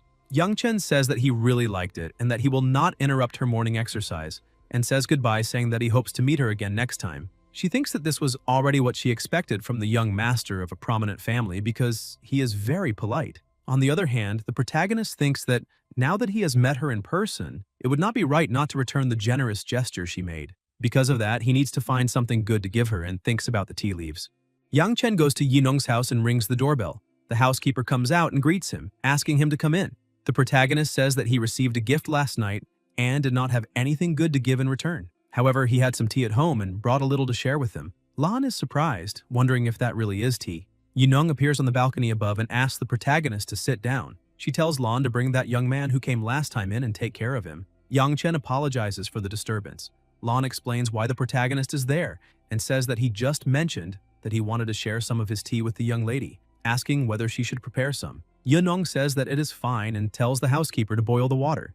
Yang Chen hands the tea to them and tells them to go ahead and try it because he cannot stay, since he needs to get back to driving his car. Yinong is surprised and asks what kind of work he actually does. As he leaves the house, the protagonist says goodbye, saying that he is a ride-hailing driver, but now he has to go. Yinong is a little confused, asking whether that boy is really rich, and how he has that house while being only a ride-hailing driver. Lan opens the bag and gets a little confused, asking her mistress whether she has ever seen that kind of tea before. Yinong says that she has never seen it and also cannot identify the aroma. She asks her housekeeper to take those leaves to old Hong so that he can take a look, because he will definitely know what kind of tea it is. Lan says that she will do that right away, but Yinong still keeps wondering how a ride-hailing driver can afford that house, which shows that that boy is an even more mysterious man than she expected. A short time later, the protagonist arrives to pick up his first passenger. Chiani looked stunning as always, and the protagonist asks if she was the one who ordered the ride. She says yes and asks how he ended up in such an ordinary car because, with his status, he should at least be driving a sports car or something like that. When she sits in the car, she asks the protagonist what he thinks, saying that she changed her look and asks whether her legs look better. Yang Chen gets a little irritated and asks if she can simply not talk because she is a 99 out of 100, but when she opens her mouth, she drops to 59 out of 100. He asks her to fasten her seatbelt because they are going to Mary Restaurant. While they are on the way, she says that she made a reservation at Queen Mary Restaurant and points out that she would like to invite him to dinner that night. But Yang Chen refuses the invitation, saying that he does not have time because he needs to drive his car. Besides, he asks whether it is entirely possible that she is trying to get him drunk so she can drag him to some hotel room and steal his kidneys. Chiani laughs and asks how she could possibly do that, because he is far too handsome to suffer any kind of harm. She points out that her father told her that the deal is done, and they will sign the contract tomorrow morning, and after that the funds will be transferred to her family. And that is exactly why she really wants to invite him to dinner, to thank him for everything he did for her family. Yang Chen says that he is very happy about the gesture she is trying to make. However, there is no need for a dinner. Chiani gets confused, saying that she is a fair-skinned, beautiful girl with long legs, and asks how she can invite him to dinner, and he simply refuses. That makes her wonder whether he is really a man, or whether there is something wrong with his sexual orientation. Yang Chen steps on the brake and says that they have already arrived at the destination, and if she has nothing else to say, she can get out of the car. Chiani gets out of the car and keeps asking whether he really has no interest in women at all, because she is seriously fed up with him being so strange. A little farther ahead, the protagonist arrives to pick up his second passenger. She was arguing with a man and shouts that she's already ready to go. But the man tries to stop her and asks if she really dares to get into the car because she is not going anywhere until she pays for the damages. The girl gets a little confused, saying that she had just passed by there, so she was not the one who hit his bicycle. She points out that she does not care if the bicycle fell because that has nothing to do with her. But the man says that the bicycle has been standing there for more than 10 minutes and did not fall a single time, and it just happened to fall the second she showed up. He asks who she thinks she is fooling because if she does not pay, she will face punishment. The protagonist interrupts the argument and suggests that the two of them go to the bakery next door and check the security camera at the entrance because it is pointed directly at that spot. The girl gets happy, saying that the driver is right, because if they do that, they will know exactly what happened as soon as they check the footage. The man looks at the protagonist's car and says that apparently he just bought that car because it still has temporary plates. Because of that, he suggests that the protagonist stay out of it, or he will have to make the protagonist experience what it is like to have a dent in his new car. Yang Chen asks the man whether he is really trying to extort money, and whether that is why he's afraid to check the surveillance footage. Besides, that man is over 1.80 meters tall, and he asks whether it is not a little low to scam a young girl like that. The man keeps getting more and more irritated and asks whether that is any of the protagonist's concern, because he should not go looking for trouble. Yang Chen explains that that young woman requested his car through the app, and if that ride does not end, he will not be able to pick up the next one. So either the man lets her go now, or they go to the bakery next door to check the camera and see what really happened. The man grabs an iron rod and shouts again, saying that he already told him not to look for trouble, asking whether he really wants to gamble on whether his car will be smashed or not. Yang Chen simply steps aside and says that if the man can afford the damages, he can go right ahead because that will not be a problem. The man starts laughing, saying that it is only an ordinary sedan and his car is worth 2 of that protagonist's car, and there would still be enough left over to pay for gas. The man asks who the protagonist thinks he's talking to. Yang Chen says that if that really is true, then he can go over to the car and smash it, and asks why he is only talking and not hitting it already. The man gets ready to strike, asking whether the protagonist really does not believe he can do it. The girl tries to stop him, saying that he should not drag another person into that argument. But Yang Chen takes the girl's hand and pulls her into his arms, saying that she should not interfere because he already sent a few guys to prison, so he does not mind sending one more. The girl blushes a little and apologizes, saying that she caused a bit of trouble. Yang Chen tells her not to worry because she can look at this occasion as a way of ridding the world of a plague. He keeps provoking the man, asking if he has eaten and whether he needs some borrowed muscles to get the job done. The man walks over to the car, saying that if he does not smash that car today, he will not even be able to look at himself in the mirror. However, before hitting the car, he notices something and becomes surprised, thinking that he needs to be grateful for having such a sharp eye and seeing those letters. Otherwise, if he had hit the car, he would have lost more than 100,000. The protagonist is surprised and asks what he is looking at, telling him to hit the car. But the man drops the rod and starts changing his attitude, calling the protagonist friend and saying that this was only a misunderstanding, because apparently the wind knocked the shared bicycle over onto his car and that has nothing to do with that young lady. So she can get in the car and leave, and he really would like to apologize for all of that.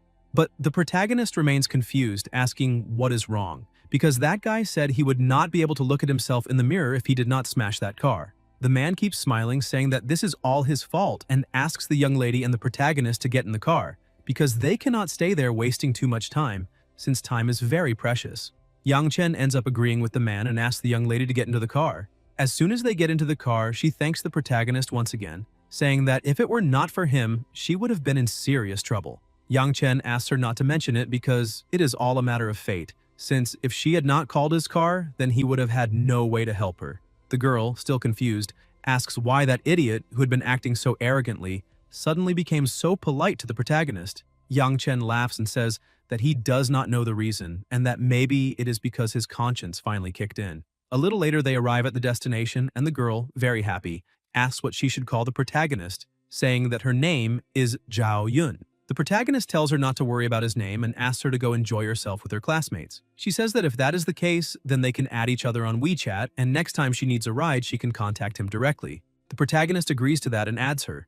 Right after that, he drives away in his car. He thinks that he is a little hungry now and needs to go eat something. He goes to a restaurant and calls the waitress over, saying that he would like to place an order. As soon as he sits down at the table, he receives a message and wonders whether that girl is trying to play with him. He asks the waitress to check the situation in private room 302 because he has a classmate who went in there and still has not come out. As soon as he looks to the side, he sees Hung Ji and two girls carrying Zhao Yun. So he thinks that the world is really small, and apparently the distress message she sent was not a joke. Zhao Yun was asking the two women to let her go because she wanted to go back to her dormitory. The girls say that they already know that, which is why they are taking her back to her dormitory. The protagonist kicks one of the benches, which goes flying toward Hung Ji. He gets irritated, saying that this is quite a coincidence, because he did not expect to run into the protagonist there. Yang Chen says that Hung Ji's father really is quite impressive, because he managed to get him out of jail very quickly. Hung Ji says that they had better stop playing games because such a small matter cannot do anything to him. He tells the protagonist to disappear, because he is not in the mood to play right now, and calls the girls to leave, but the protagonist tells him to stop right there. Yang Chen says that those two are probably excellent roommates, since they are planning to get that girl drunk and then throw her onto a man's bed. The girl tells the protagonist to stop talking nonsense, and says that they are just a couple arguing after drinking, and asks what it has to do with him. Yang Chen shows the message he received, saying that if this is just a couple's quarrel, then why did Zhao Yun send him a message asking for help? The two girls are surprised, and Hung Ji tries to smooth things over, saying that he and Zhao Yun are dating, and tells the protagonist to stop inventing lies about crimes because he is already losing his patience. Yang Chen says that if that is the case, then there is no problem with him calling the police and letting doctors check whether that girl was drugged in some way. Hung Ji gets even more irritated and says that the protagonist is doing that on purpose, and now they are official enemies. He runs off, saying that the protagonist only needs to wait because he will end up in a world of misery. The two girls who were carrying Zhao Yun get scared and throw her aside, saying that it has nothing to do with them. Yang Chen catches her in his arms and starts calling her name. She, slightly drugged, asks the protagonist to take her away. Yang Chen asks the waitress to open a private room for him. The protagonist takes her into the room and lays her down on the sofa. She thanks him, saying that she was saved. Yang Chen asks what exactly happened between them. She says that her roommates, Wang Lan and Zhang Yafei, told her that they wanted to invite her to dinner. But when she got to the room and realized that Hung Ji was there too, she was about to leave, but he told her to drink a little juice first. As soon as she drank it, she started feeling dizzy and realized that something was wrong. The protagonist says that it is obvious the juice was tampered with and asks what she wants to do now.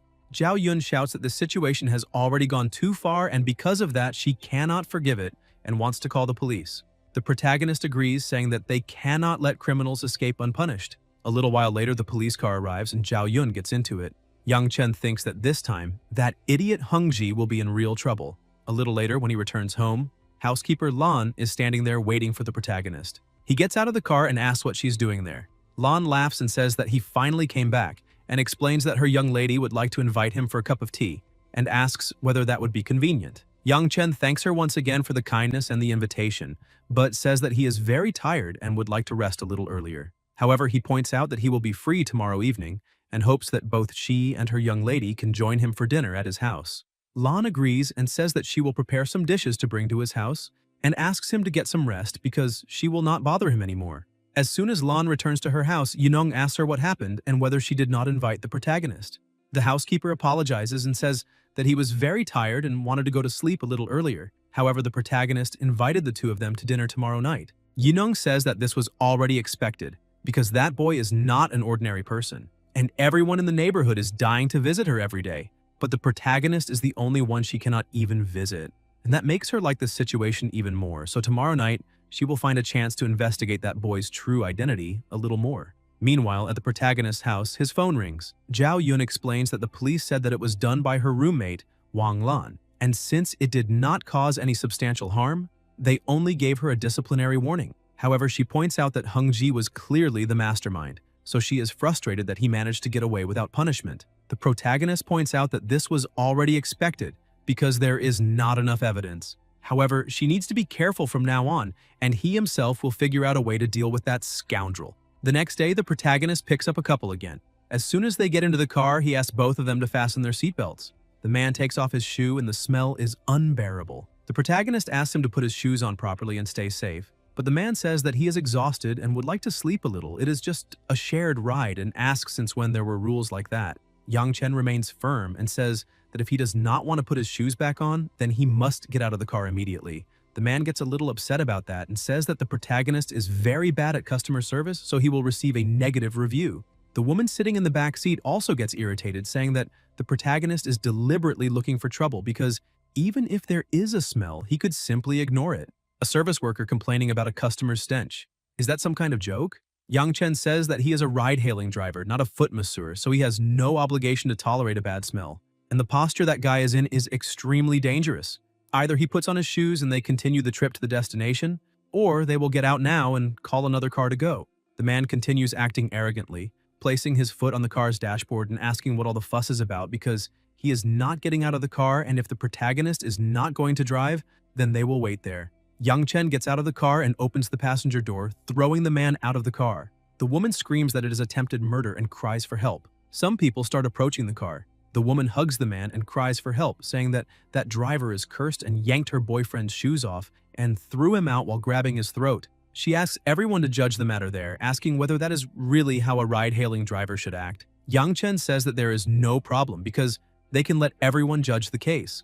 Some people begin to smell the unpleasant odor, while the protagonist explains that that guy took off his shoes and stretched out his feet. So he asked his passenger to wear his shoes for safety, and he refused, and that is why he made the passenger get out of the car.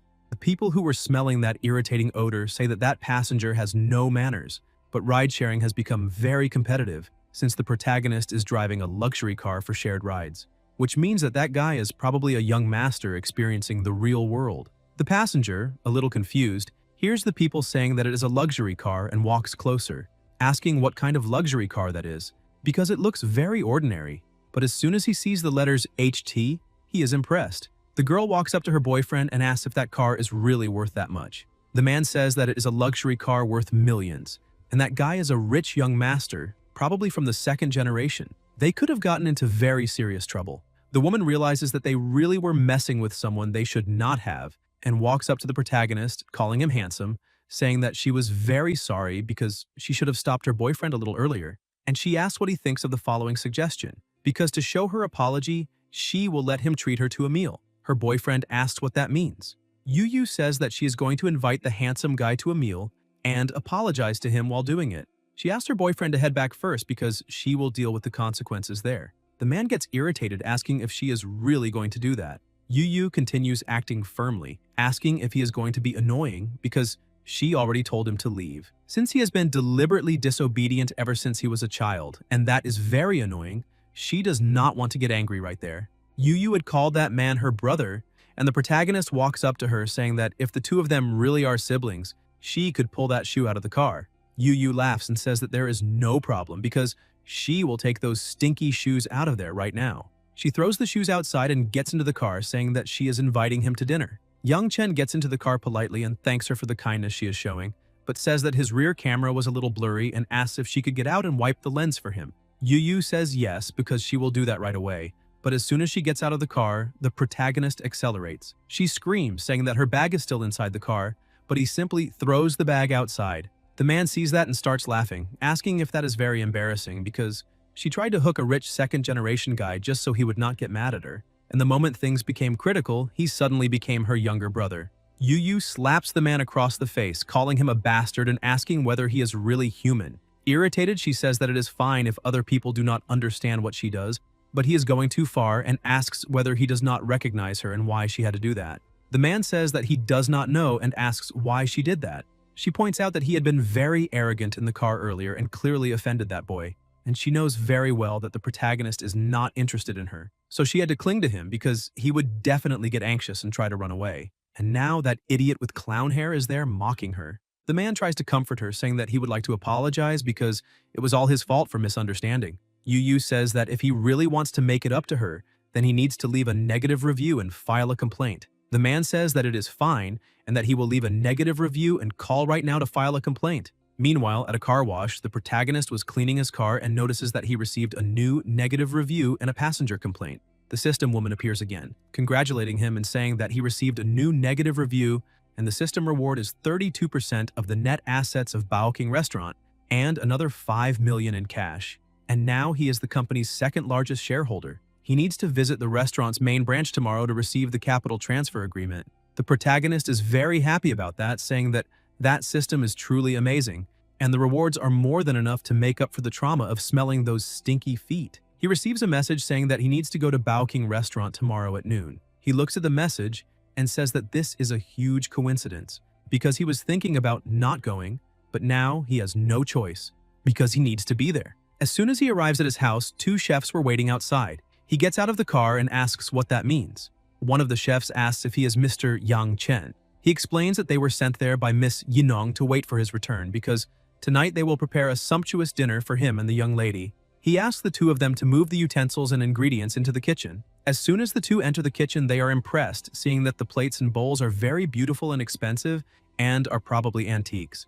Even the kitchen knife is of high quality, and they say that a single knife like that costs 600,000. The chef tells them to be careful and not fool around so they do not cause any damage in the house. Because those dishes do not look ordinary, and if any of them get chipped or damaged, the consequences will be unimaginable. Therefore, everyone must stay on maximum alert. Everyone says that they understand. One of the cooks tells his friend that anyone who can make the young lady care that much is definitely not an ordinary person. The other says that he is almost afraid to touch that gold-plated faucet, because if he scrapes off a tiny bit of gold dust, the boss will blame him for it. The protagonist opens the kitchen door and asks the chefs if they need anything else, because he can go buy it immediately. The head chef says that they do not need anything because the house is even better equipped than the kitchen where they work, so they have absolutely everything there. The chef asks the protagonist to go back to the dining room and wait a little, because they need to finish preparing the food. Yang Chen says that it is fine and apologizes for bothering them, but as soon as the protagonist leaves, he hears someone knocking on the door. As soon as he answers, he sees that it is Yinong and Lan. He welcomes them to his humble home and says that Yinong's presence makes his humble house shine with a little more life. Yinong smiles and says that it is an honor to be invited into his house. As soon as they enter, the protagonist says that he had assumed Lan would come over to make a few simple homemade dishes because he did not expect Miss Yinong to be so meticulous and bring her own chefs to cook. Yinong says that those are the chefs from her hotel, and she just borrowed them for a day, so he does not need to mind it because they often come to cook for her anyway. Yinong looks at the works of art on the wall and thinks that if all of that is genuine, it means that each painting or piece of calligraphy is worth anywhere from several million to tens of millions, and someone capable of such extravagance must come from a family with unimaginable wealth. Yang Chen pours some wine and asks Yunong to sit at the table. As soon as she sits down at the table, she asks the protagonist what he usually likes to eat, because she hopes those dishes are to his liking. Yang Chen says that, to be honest with her, he ate very well when he was a child, but later that changed. And to be fair, since he graduated from college, that is the best meal he has eaten. Yunong thinks that apparently the protagonist really does seem to be a wealthy second-generation heir from a mysterious family, which means that he grew up living in luxury but had to eat poorly when he started his training. Yunong asks what kind of car he likes because, given his status, he would at least drive a supercar. Yang Chen points out that he definitely loves sports cars, but his current situation does not allow him to drive sports cars, so maybe he needs to wait a little longer before he can do that. Yunong is surprised and thinks that there is no doubt about it. It is exactly like it is written in novels. He is currently in family training. When the 3 years are over, he will go home to inherit the entire family fortune. She tastes some of the meat and asks him to try it too, because it is delicious. The protagonist tastes a piece and says that it is crispy on the outside and tender on the inside, and truly delicious. An hour later, they finish dinner. Yunong says that now that they are full, they could take a walk to help with digestion. The protagonist agrees and they begin walking down the street. Hongji appears once again and shouts at the protagonist, calling him a thief, saying that his luck is terrible. Once again, together with some people, he points out that he thought the protagonist might be driving and did not imagine that he would go out like that. Yunong asks who they are and wonders whether they do not know who the protagonist is. Hongji says that that woman is a stunning beauty and asks her to listen carefully, saying that his father is Zhang Yawu, president of the Yawu group, and what he has to settle there is a personal grudge between him and that boy, so she does not need to get involved. Therefore, she had better stay out of that conversation. Yunong thinks that Hongji is a complete idiot and blind because he did not realize that the protagonist is the young master of a hidden family, and this is a perfect opportunity for her to do him a favor. She tells Hongji to stop talking nonsense and not interfere with her walk with Mr. Yang. Hongji points the baton at her and says that he will say this only one more time. Out of respect for her beauty, he does not want to hurt her, but if she is going to be that ungrateful, he does not mind taking her along with the protagonist.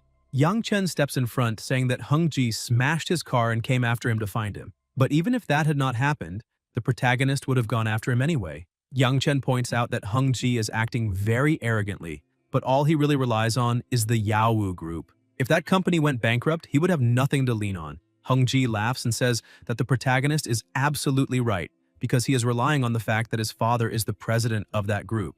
And he asks who gave him so much confidence that he would curse the company right to his face. He orders his friends to grab the protagonist and beat him until he turns into pulp, and they cannot stop until he gives in. The boys begin running toward the protagonist, but Yang Chen finishes all of them off quickly without taking a single hit. Yunong is even more impressed, seeing that the protagonist is a wealthy, successful, handsome young man, a good fighter and protective, a true man. Yang Chen slowly walks toward Hongji, who starts trembling, telling him to stay back and asking what he is doing, because he is already warning him that if the protagonist dares to do anything to him, his father will not let him get away with it. Yang Chen slaps Hongji across the face and shouts, asking if he really thinks he's in any position to threaten him. Hongji starts crying and says that the protagonist is finished, because while he was growing up, not even his own father dared to hit him in the face, and on the other hand, the protagonist dared to touch his face, and now he is dead, because no one can save him. Yang Chen laughs and asks if that is really going to happen, and slaps him across the face again. Hongji begs the protagonist to stop hitting him, crying, and says that if he gets beaten to death, he will be finished. He kneels and begs for his life. Yang Chen tells him to get as far away as he can, because he does not want to see his face anymore. Hongji's friends grab him and run away from there.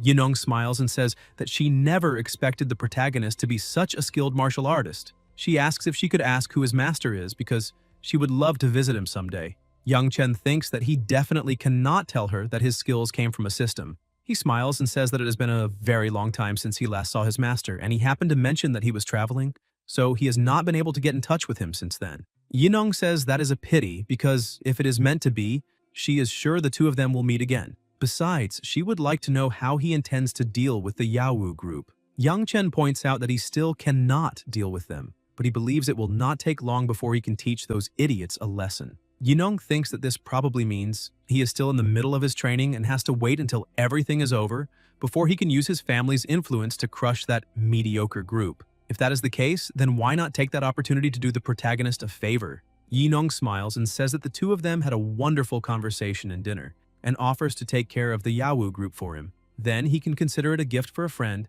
and she asks what he thinks about that situation. Yang Chen is surprised, but happy, saying that that will work as well and assures her that it will not take long before he can repay this favor. Yinong laughs and says that there is no need to be so polite with her. Since they are friends, it is only fair that they can help each other. She points out that soon he will have the news of that group's collapse on his desk. Yang Chen says that it is very good to hear that and points out that he has just acquired 32% of the capital of Baoking Restaurant, and if she is free tomorrow, he would like to invite her to another meal.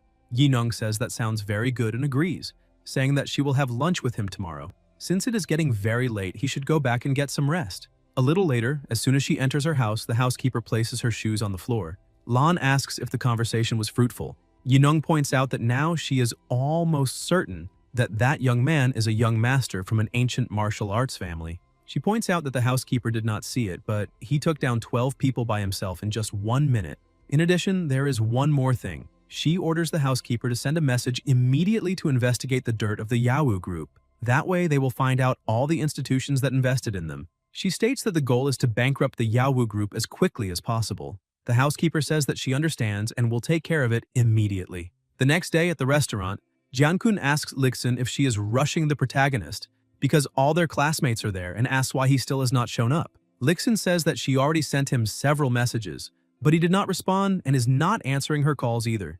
Jiankun points out that if he does not show up, then he will not pay the bill because they can just tell their classmates to split it. Lixin asks what he is talking about and wonders if he is backing out. A girl and a boy ask them what is going on and whether they are fighting. Lixin explains that her boyfriend said he would host, but the protagonist did not show up, and they have something urgent to deal with, so they need to leave. The young man with glasses tells her that doing something like that is really unnecessary. She tricked all of them into coming there under the pretense of being the host, and now she is leaving. He asks if she is trying to make fools of all of them. The girl says that no one forced her or her boyfriend to host them, but since she offered, she should at least keep her word. Otherwise, why were they invited? And she asks whether she is in some kind of financial trouble. Lixin starts hitting her boyfriend, shouting at him, saying that it is all his fault because he really had to drive everyone away until she was left alone.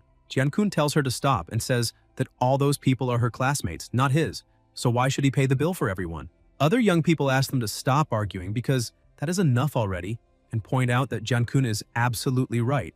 They point out that in fact they are not classmates, so he should not have attended that gathering anyway, and if he cannot pay, then forget it, because they are not short on money and one meal is not a problem. Jiankun gets irritated and takes money into his hand, saying that it is not as if he cannot pay, and he explains that they are not his classmates, so there is no reason for him to pay for everyone. Lixin keeps crying and tells her boyfriend that she wants to break up and does not want to see him again, telling him to get out of there. Jiankun says that is fine, but he does not want her crawling back afterward. The other man says that it is fine and asks people not to let that guy ruin the mood and asks them to go back to eating. He tells the woman that even by splitting the bill, he can guarantee that she will not regret it, because the food at that restaurant called Baoking is excellent. The woman says that it really all looks very good, but it is so expensive that after that meal, she will have to eat dirt for an entire month. The young man with glasses asks Lixin whether she already ordered the food and whether she could say roughly how much it will cost. She points out that it is around 8,000 or more.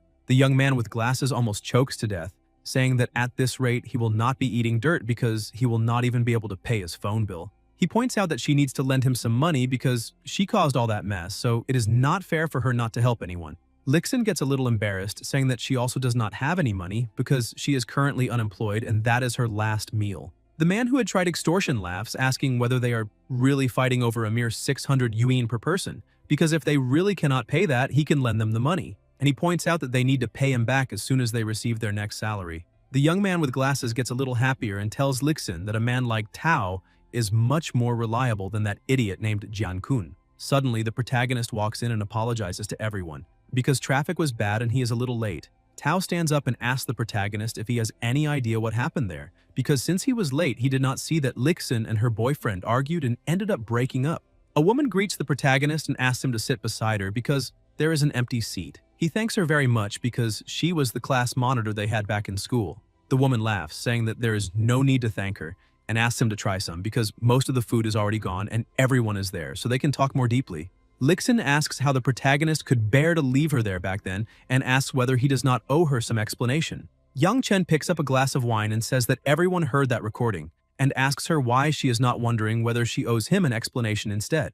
Tao tells the protagonist not to be so angry because she probably just felt wronged and is venting. He points out that he already paid for that meal, so he does not need to pay. However, since he is there, he could show some courtesy and order a bottle of wine for everyone. But the class monitor says that if they want to drink, then they can buy it themselves, because that is the fairest thing. Tao tells the waitress to bring a good bottle of wine. She brings the bottle, and the young man with glasses is impressed, saying that he is a legend because he is treating everyone to a wine that costs more than 100,000 per bottle. In addition, he points out that someone like the protagonist could not pay for that, so why did he order such an expensive bottle? The red-haired woman asks the waitress whether she is sure about that and whether that wine can really be that expensive. She says that, in fact, those two bottles really are as expensive as the ones in the movies.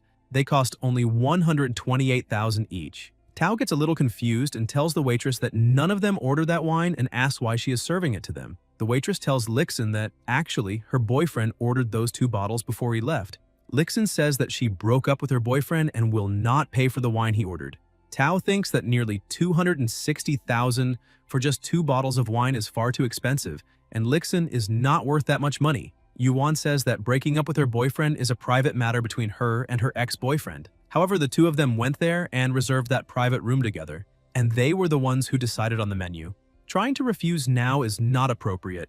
The protagonist asks them to stop arguing and says that he will pay for the wine. The class instructor tells him to stop playing the hero and asks how many rides he would need to drive to make enough to pay for something that expensive. She asks the waitress to take the wine back because they do not want that wine anymore, and since she is in the room, she could speak with the manager to cancel it. Yuan explains that once the wine leaves the cabinet, it cannot be returned, and talking to the manager is useless. 2 minutes later, Zhu Chao, the restaurant manager, walks in angrily, asking what is going on there and who wants to return the wine. But as soon as he sees the protagonist, he thinks that he is the new shareholder who was mentioned in the company notice that morning. He quickly changes his attitude and calls Yang Chen sir, asking whether he is satisfied with the chef's craftsmanship. Everyone is stunned, and Lixin asks what is going on there and why the manager is being so polite to the protagonist. Yang Chen tells the manager that everything is going well, although the food is a little cold and the texture is not that pleasant. Xu Chao asks Yuan to go to the kitchen and tell them to fry a fresh batch immediately and bring 2 more bottles of that wine because they must make sure the protagonist is well taken care of. The class instructor becomes worried, saying that the manager has opened too many bottles and they have no way to pay that bill. Xu Chao laughs and says that the young lady must be joking and says that they cannot charge the bill when the protagonist is dining there because Yang Chen's presence in that place is the greatest honor they could ask for, so they are very happy to be able to serve him. Yang Chen tells the manager that he cannot say that because Tao had said that he was the one hosting everyone there, so he still needs to pay for the original meal. He asks the manager to forget the money for the wine because he will take care of everything and says that this is enough already, asking the manager to go back to what he was doing. Xu Chao says that he understands and points out that he truly hopes he can enjoy that meal very much. As soon as the manager leaves, everyone keeps staring at him, and the protagonist asks why they are staring since he is not that handsome and tells them to hurry up and eat. The class instructor asks the protagonist why the manager of Baoking restaurant is being so polite to him. The red-haired woman agrees, saying that it is as if the protagonist were his boss and he were just waiting for his orders, and asks what is going on. Yang Chen says that he thought Baoking restaurant had good prospects for the future, so he decided to buy shares. So it is natural for the manager to be polite to a shareholder. Tao stands up, confused, saying that Yang Chen drives a ride-hailing car, so how could he possibly have enough money to buy so many shares, enough to make the manager treat him like a king? Yang Chen laughs and says that he simply has a good father, and that this is the money he may have left behind. The young man with glasses asks if the protagonist really is a rich, second-generation heir and why he is driving a ride-hailing car. Because he could simply take that money and buy real estate and live off the rent. And that would be something a little more comfortable. Lixin realizes what she had done and tells the protagonist that she is truly sorry and was very ignorant before and asks him not to use this influence against her. Yang Chen smiles and tells her not to act like that because he prefers when she and her boyfriend were mocking him, because she was so full of herself back then just for dating a manager. She keeps crying and apologizes, saying that she was really wrong, so she is apologizing to him and asks him not to be angry with her. Suddenly, they hear a noise from outside and the manager opens the door with Yankun all beaten up, telling the protagonist that someone brought some thugs to come after him. As soon as Yankun sees the protagonist, he speaks to him rudely and asks what kind of relationship the two of them have. Xu Chao slaps Jiankun again, asking if he is blind and questioning how he dares bring people to the restaurant to attack the company's second-largest shareholder. Jiankun thinks that the protagonist really is the second-largest shareholder. Now it is all over, and this time he has really hit a wall. He begs Lixin to ask the protagonist to forgive him and keep him out of danger, or they will beat him to death. Lixin says that all of this is his own fault because if he had not insisted on setting that banquet trap, she would not be in such a miserable situation. Yang Chen looks at the time and thinks that it is already 12:30, and he should go meet Yineng. He stands up and asks the manager to deal with it however he sees fit because he has other commitments and needs to leave now. Xu Chao says that he understands and asks the boss to go without worry because he will handle it properly. Yang Chen says goodbye to all his classmates, telling them to enjoy the meal because, besides the portion Tao is paying for, all the wine and extra food are on him. However, he has other commitments and needs to go, but if he can finish earlier, he will come back to keep everyone company. Xu Chao says that all of them are the protagonist's classmates, so they will be treated as VIPs there. He asks them to continue with the meal because he will not disturb them again. As soon as everything calms down, they stand there for a moment, and the class instructor says that it is fine, and they need to stop staring at the food and eat it while it is hot, because it is rare for their class to produce someone so rich, and everyone should be happy for the protagonist.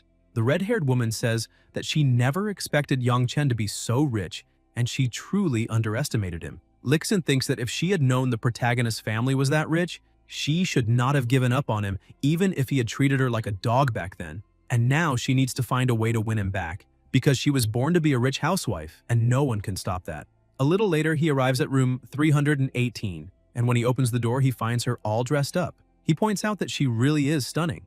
Yineng points out that this is the first time she is going out with the protagonist, so she needs to take it seriously. Yang Chen says that hearing her say that makes him a little embarrassed, because he wore casual clothes since he was driving and did not have time to go home and dress properly. But Yineng looks at him and says that he has a strong body and a handsome face, and even without dressing well, he is still a unique person. One of the chefs approaches and asks the protagonist whether they should serve the meal, and he tells them to go ahead.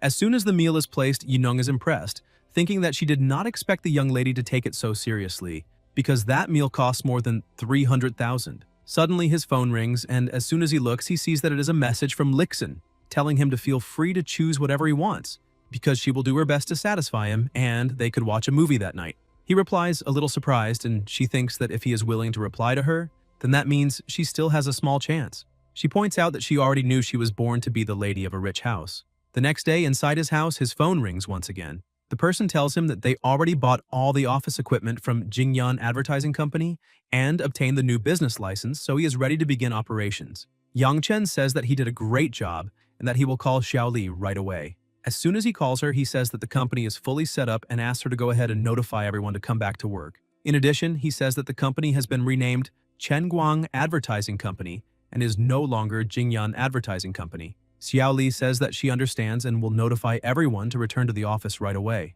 The protagonist walks to the window and says that the weather is great. Now it is time for him to go out and drive a little. A short time later, he stops to pick up his first customer, and she complains, asking why he is so late. Yang Chen apologizes, saying that when he accepted her request, he was 1.5 kilometers away and had to circle around an elevated highway exit, so it took a little longer. The woman gets into the car and asks if he has any idea how much of a hurry she is in, because her bullet train leaves in half an hour, and if she misses her train, is the protagonist going to reimburse her for the ticket? Yang Chen looks at his phone and says that in half an hour there is no way he can make it, because the railway station is huge, and even if he drops her off there, it will still take her several minutes just to run inside, so she should reschedule the ticket.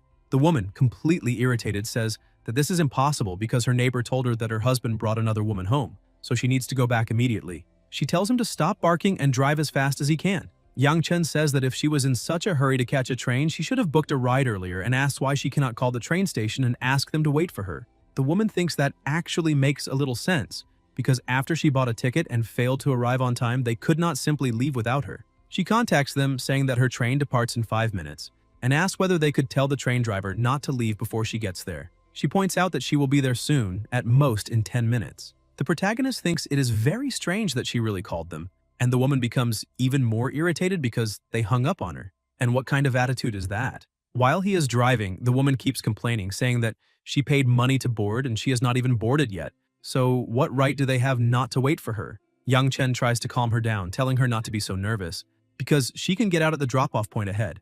As soon as he stops at the train station drop-off point, he asks her to take her belongings and thanks her for choosing to travel with him. However, the woman is still angry, asking who would ever want to ride with him again because he ruined her business, and she will never hire his service again. Young Chen thinks that when the forest is big enough, he gets to see all kinds of birds. He receives a message from Zhao Yun asking if he could pick her up because she has some things to tell him, would really like to know his opinion, and also needs help with some matters. The protagonist starts his car and heads there quickly, asking her to send the location because he will be there soon. A short time later, he arrives at the point she sent, but is notified that he has received a new negative review. He thinks that he drove through the streets as if he were on a highway, and that idiot is still unhappy because she left too late and is now blaming him. But the system woman appears, saying that he received another negative review and his reward was a sports car. With that, the master will never again be looked down on for being slow. Yang Chen is happy, saying that this is incredible, and that with this, he will be one of the fastest ride-sharing drivers out there. He puts his hand in his pocket and notices that the other key was there. He points out that this is a little strange because last time, it specifically mentioned where the car was. But this time, there was no reminder about where to find the car. Some people around him say that that car is very beautiful and that if she were a little prettier, she would go rub herself against it. The other woman tells her friend not to worry because only someone on the level of a campus beauty could match that car. The protagonist thinks that that sports car is a Bugatti. A man tells the protagonist whether he thought that car was beautiful and says that it is definitely a 45 million car. So the protagonist thinks this actually makes sense and that maybe that car was meant for him, since the license plate seems like it was made just for him. Suddenly, someone calls out to young Master Lin and tells him to get ready because she is already coming. He walks up to the protagonist and hugs him, saying that fate brought them together there and says that he will pay him $100 to help hold a sign. He tells another person that he needs a few more people there and calls the others over. He takes a briefcase full of money and starts showing the money, but the protagonist says that young Master Lin is exaggerating because he is offering him money without even asking whether he is willing to do it. So that is unnecessary. Lin says that if that is not enough, he can give him something more later. Another man tells the protagonist to make an effort and says, please, because he would really like to earn that money. The protagonist eventually agrees to help the others and holds a sign that says, Zhao Yun, I like you. Lin picks up a giant bouquet of flowers and stands in front, waiting for her to come out. The woman who is with Zhao Yun says that she already told her not to come out through the front door, because that group is there again, so they can go back inside and call that private driver to pick her up through the back doors. But Zhao Yun simply ignores what the woman was saying and runs to the front. The woman asks how she dares walk out like that and questions whether she is not walking straight into the lion's den. She points out that young master Lin Nanyu put on a huge display, and if she dares reject him publicly, he will definitely become aggressive. Nanyu thinks that that bastard Hung Ji used despicable methods to chase that girl, and if he had invested a little more money as soon as he heard about that investigation, everything would be fine now. The protagonist asks the young master if he is sure that girl will like that kind of display. Nanyu looks at him and says that apparently he does not understand, because there is not a girl in this world who can resist a man who drives a sports car. Zhao Yun simply ignores Nanyu and goes straight to the protagonist, asking why he is helping with that nonsense. The protagonist says that that guy gave him a few $100s to help hold that sign and he thought that would pay better than driving, so he stayed there. But he asked Zhao Yun not to talk to him now because that boy is confessing his feelings to her and she should talk to him. Nanyu, a little confused, asks if she already rode with him once, so they know each other. Nanyu looks down on the protagonist, saying that he is just a ride-hailing driver and kneels in front of her, saying that he has liked her for a long time and because of that wants her to be his girlfriend. Zhao Yun asks him to stop doing that because they saw each other for the first time last week and now he says he likes her, which means his affection is really cheap. She asks whether he thinks she would believe him and says that she already told him to stop wasting time doing that because she wants nothing to do with him. Nanyu cannot believe it and asks whether she is really rejecting him. She says that is exactly right and points out that she is rejecting him in front of everyone because she does not like people like him. Nanyu cannot understand and asks whether she really does not like him and wonders if she is joking. And he asks whether he is not handsome enough, rich enough, and on top of all that, good enough to her, so why she still cannot love him. He says that she is probably just too embarrassed to accept because there are many people around. But Zhao Yun gets irritated and shouts again, saying that she does not like him, and asks how he cannot get that through his head. She walks up to Young Chen and simply kisses him.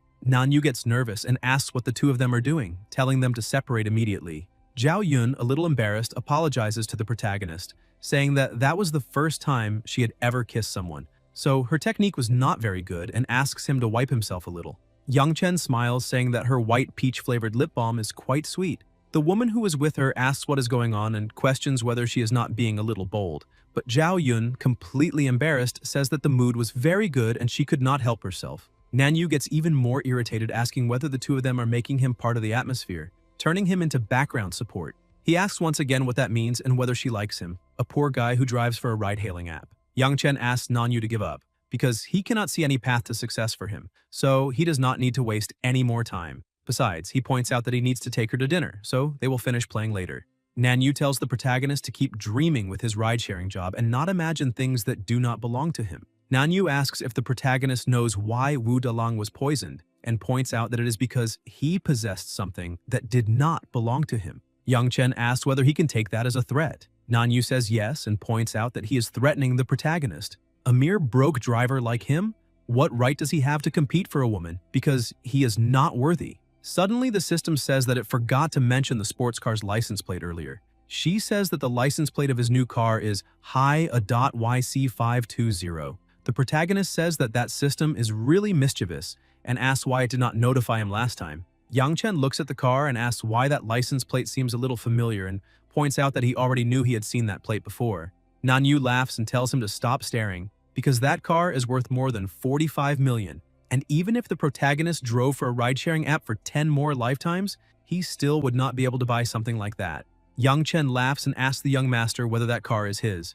Nanyu thinks that the real owner of the car is not around, so there is no problem pretending that he is the owner. He shoots back at the protagonist that this is obvious, because if he were not the owner, then who would be? He tells the protagonist to get away immediately because he might accidentally scratch it, and 10 years of driving for a ride-sharing app would not be enough to pay the repair bill. And suddenly, the car starts up and the protagonist laughs, asking the young master how the car started after he did not see anyone take out the key. Nanyu gets worried and wants to figure out what is happening and thinks that maybe the owner might be nearby. Yang Chen keeps mocking the situation and asks the young master what he is looking for and whether it is possible that that is not really his car.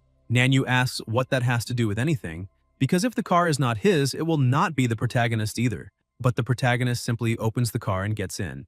Nanyu asks if Yang Chen is going crazy, questioning whether that is a car he can just sit in, because if he scratches that car, he will not have money to pay for it, even if he works for 10 years.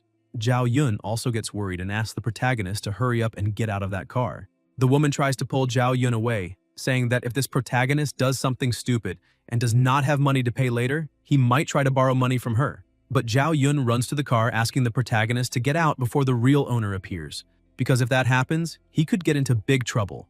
Yang Chen simply smiles and asks if she would like to sit in the passenger seat because they could take a drive and then go to dinner. Nanyu remains confused, asking who the owner is and why they started the car but refuse to show their face. Yang Chen raises the key and asks the young master if he really still has not understood the situation. Nanyu says that that is impossible because the protagonist is just a ride-hailing driver, so how could he buy a sports car worth more than 45 million? Yang Chen looks at Zhao Yun, saying that he will call her only one more time, and if she does not get into the car, he will leave without her. Zhao Yun is still doubtful and asks whether that car really belongs to the protagonist. He tells her to look at the license plate, and as soon as she does, she sees that the initials on the plate are YC, which are the initials of Yang Chen. That shows that the license plate of that car was custom made. Yang Chen tells her to stop asking because she already knows the answer, and tells her to get in quickly because he prefers to keep a low profile since there are many people there and he does not want to make a scene. She runs to the car and gets in. Nanyu thinks that he spent the entire afternoon planning all of that only to end up as background scenery in the end. The person who is with Zhao Yun feels happy, saying that she is already riding in a multi-million-dollar sports car, and that even makes her a little jealous. Zhao Yun smiles, saying that she did not know the protagonist could be so rich while just driving a shared ride. She points out that if her friend wants so badly to ride in that car, she can go. Li Yun says that she will take a taxi and follow the two of them. Zhao Yun says that does not seem right, but Li Yun insists and pushes her into the car, telling the protagonist that she is her best friend and her name is Li Yun, and asks if he could take her first so she can feel what it is like to ride in that car because they will all meet for dinner because of her. Li Yun gets into the car and says that she could take a taxi if necessary, but the protagonist thinks that Zhao Yun is too naive because a few days ago she was targeted in a scheme by her roommates, and now she is treating another roommate as a best friend. Yang Chen presses the button and releases Li Yun's seatbelt, saying that the two of them can share the taxi and he will go straight to the restaurant branch and wait for them there. Li Yun is a little surprised, but says that it is fine and gets out of the car. Li Yun apologizes to Zhao Yun because she did not know it would be like that, and now she also cannot ride in the car. Nanyu starts mocking again, saying that the protagonist did not even put her in his eyes and told her to take a taxi to follow them, and asks what she will do now, calling her a gold digger. Zhao Yun asks what it matters whether she is a gold digger or not, because at least there is gold for her to dig. She asks whether it is worth mentioning the trash he did in front of that car. He is left speechless and she calls a taxi to leave. Nanyu keeps thinking that that car probably does not belong to the protagonist and that he might just be a designated driver. He calls his sister and asks her to check whether there is a person named Yang Chen in Haicheng who drives a sports car. She says that she checked the purchase records and there is no Yang Chen showing up there, because there are only 3 cars in the whole city, and none of them are under that name. Nanyu gets irritated, saying that he already knew it and that the initials on the car plate are actually Yu Chung. His sister asks who that guy is and whether he did something to intimidate him. She points out that she is at the restaurant handling some business and asks where her brother is because she will meet him as soon as she is done. Nanyu says that is great because the protagonist went to the restaurant to eat as well and he is already heading there to meet him. As soon as Zhao Yun and her friend arrive at the restaurant, Nanyu is already outside, saying that a poor taxi cannot keep up with his sports car and mocking her again, saying that she made that whole crawling gesture and still got no result. Zhao Yun sends a message to the protagonist, saying that they have already arrived and asking where he is. Nanyu asks if the protagonist did not tell her the private room number, and asks if she wants help finding him. Zhao Yun gets irritated, asking if he's not going to stop being so annoying, because she already rejected him in front of everyone. She points out that he is just a rich boy and acting like that is simply pathetic. Suddenly, a woman appears, saying that she has a very big mouth and would really like to see what kind of heavenly beauty dares to look down on her younger brother like that. She walks over, asking who is being so bold and how she dares reject her brother like that, wondering who gave her so much confidence to act so assured. Zhao Yun remains irritated and asks whether his sister could tell her if, besides relying on family money, that idiot has any other quality. She points out the sister is also a woman and, deep down, would not choose someone like her brother as a partner, and asks her to answer. The sister thinks that she would not want that brat even as a brother, let alone as a partner.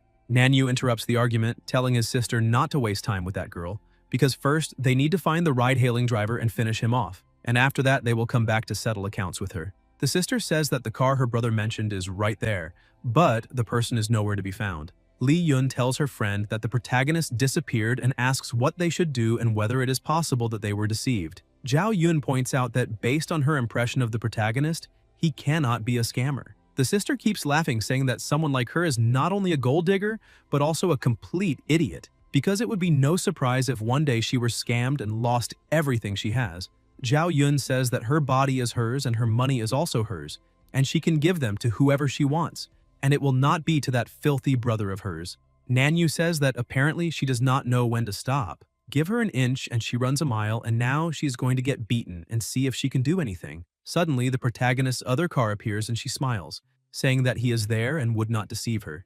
Nanyu starts laughing, saying that his ride is just an ordinary car, and that boy is good at putting on a show, and in fact, he is working as a designated driver and still managed to act lofty and powerful. As soon as the protagonist gets out of the car, he asks what they are doing there. Zhao Yun asked why he took so long because they were bullying her to death. Yang Chen explains that his ride-sharing car was parked a little far away, and when he saw that they were still not there, he went to get it.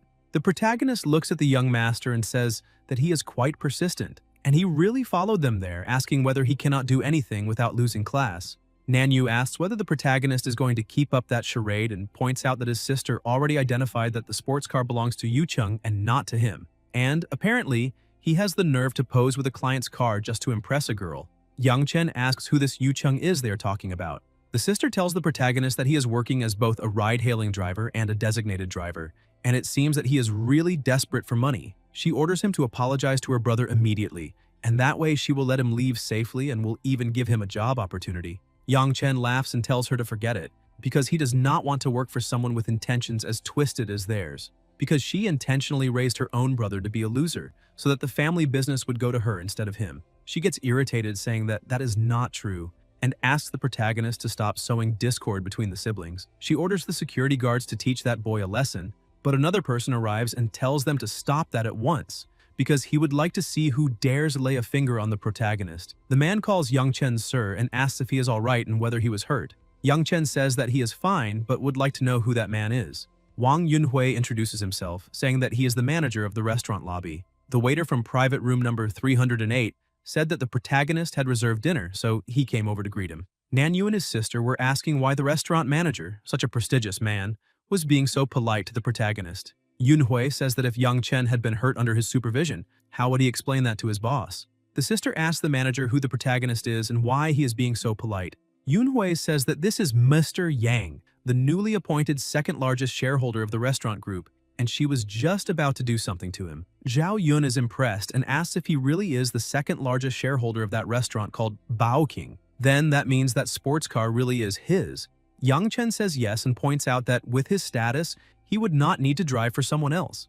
Zhao Yun says that the initials on that plate clearly stand for the protagonist's initials. And since they insisted it belonged to some Yu Cheng, then they might as well say that it is a short way of calling the two of them stupid. The sister says that the manager is probably mistaken, because that boy is only a ride-hailing driver, so how could he possibly be the second-largest shareholder of the restaurant group? Yunhui asks if she really thinks everyone is as blind as she is and unable to see what is in front of them. He asks whether she thinks the true heirs of powerful families are all like that idiot brother of hers, doing absolutely nothing all day long. And apparently she should give up on speaking with Director Li of the university because they are— Nanyu was furious about the situation, saying that his sister did not treat him like a brother and only cared about some agreement. She walked over to him and asked what he was muttering about by himself. Nanyu picked up a brick and headed toward the protagonist's car. His sister grew worried and told him to calm down and not act impulsively, because he could not win that fight. She ordered the guards to go over to her brother and take the brick out of his hand. Zhao Yun grew worried and told the protagonist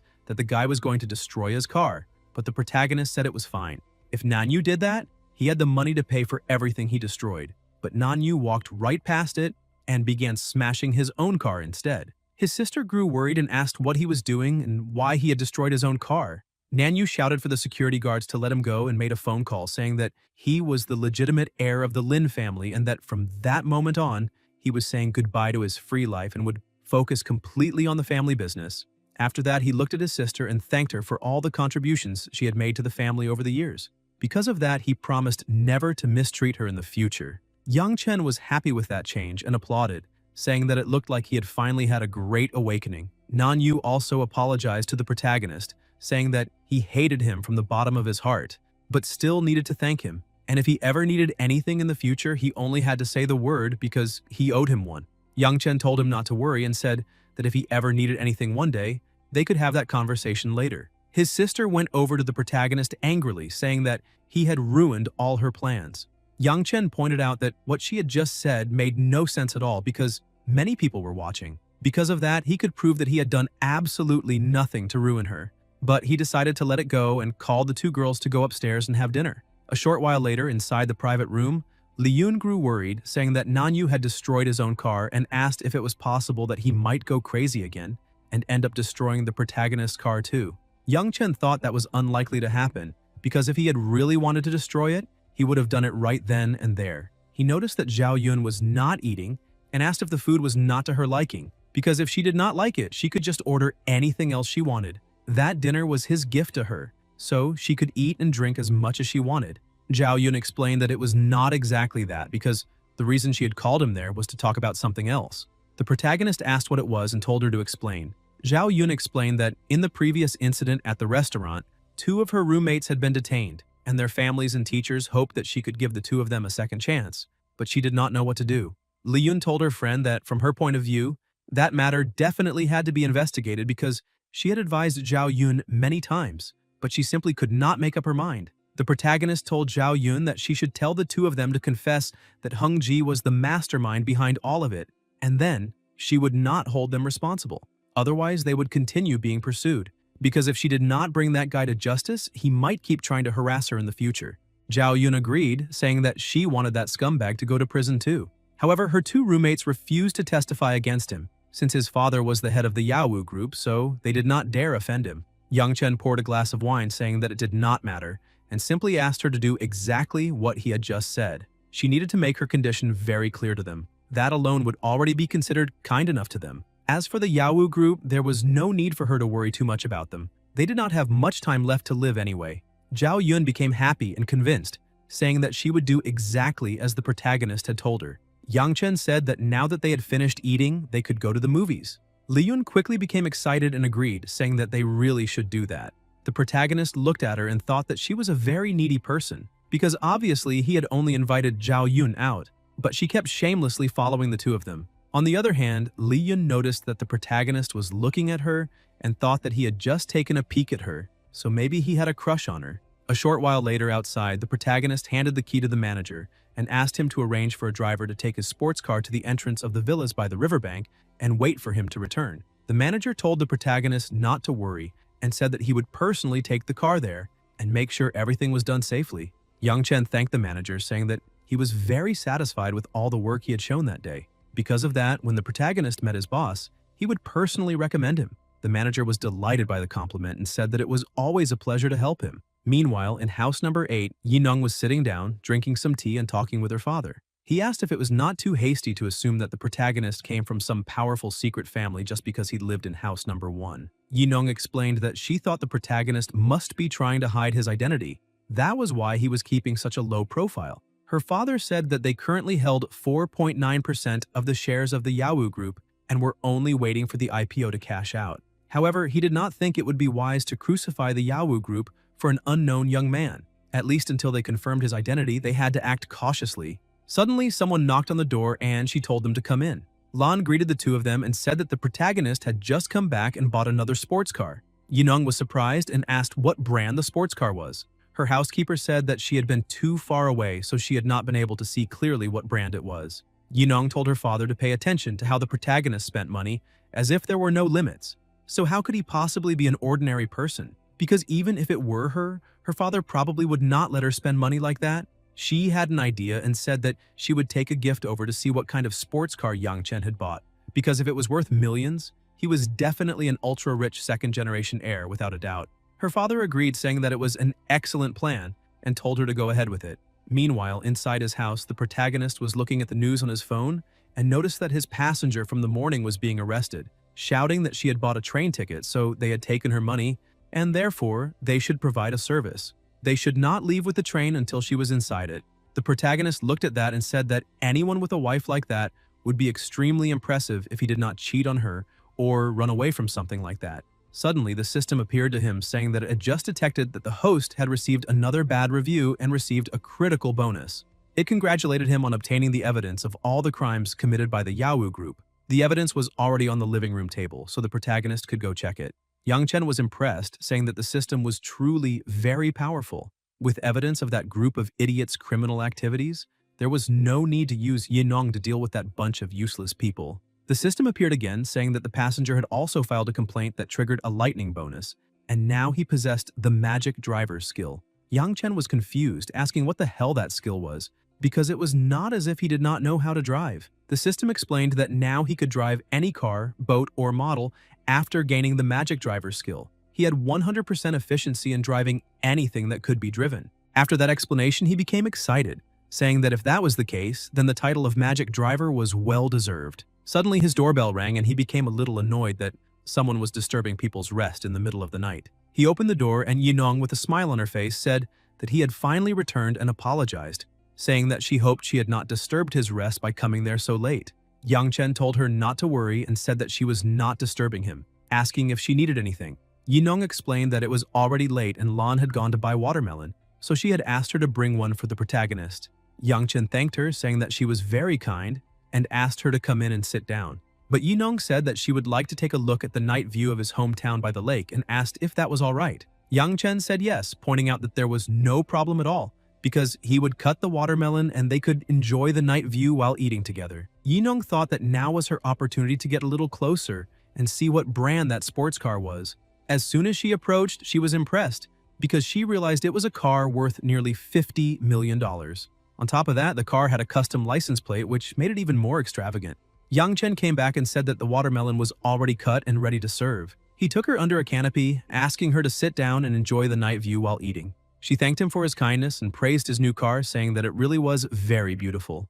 Yang Chen thanked her and said that if she wanted, she could take it for a ride and have some fun.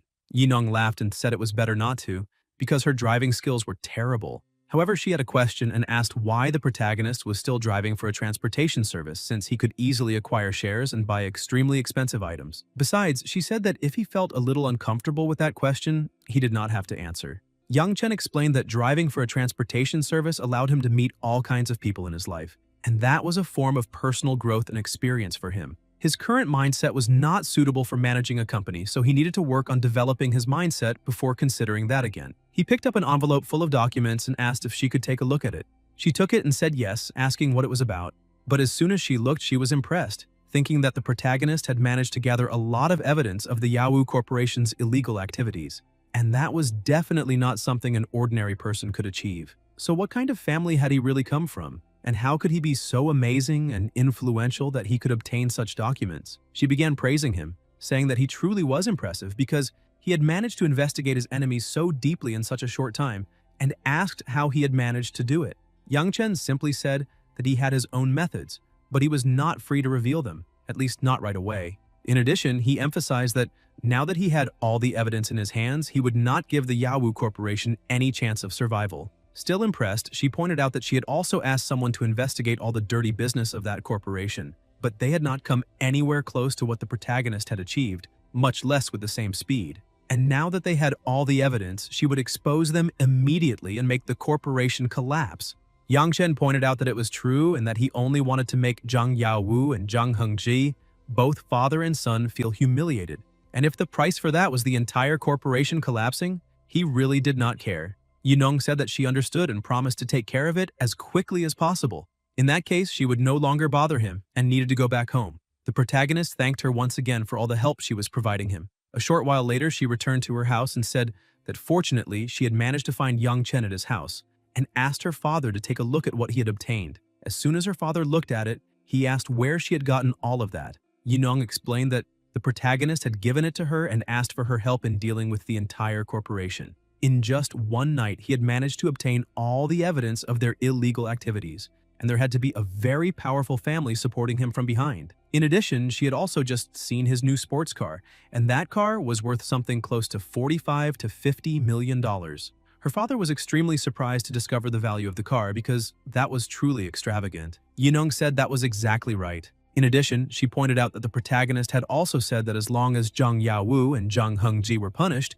he did not care if the entire corporation collapsed along with them. She asked her father if he also thought the protagonist knew that they owned a 4.9% stake in the corporation and had intentionally handed those documents to her so she could get off the boat before it sank. Her father agreed, saying that tomorrow morning, first thing, he would find someone to sell their entire stake in that corporation. And since the protagonist wanted to keep a low profile, she should also avoid deliberately getting too close to him in the future and maintain an appropriate distance. The next day, a woman called the protagonist and he asked who it was. She said that she had a job interview in the afternoon and that in the morning, she wanted to buy a nice set of professional clothes.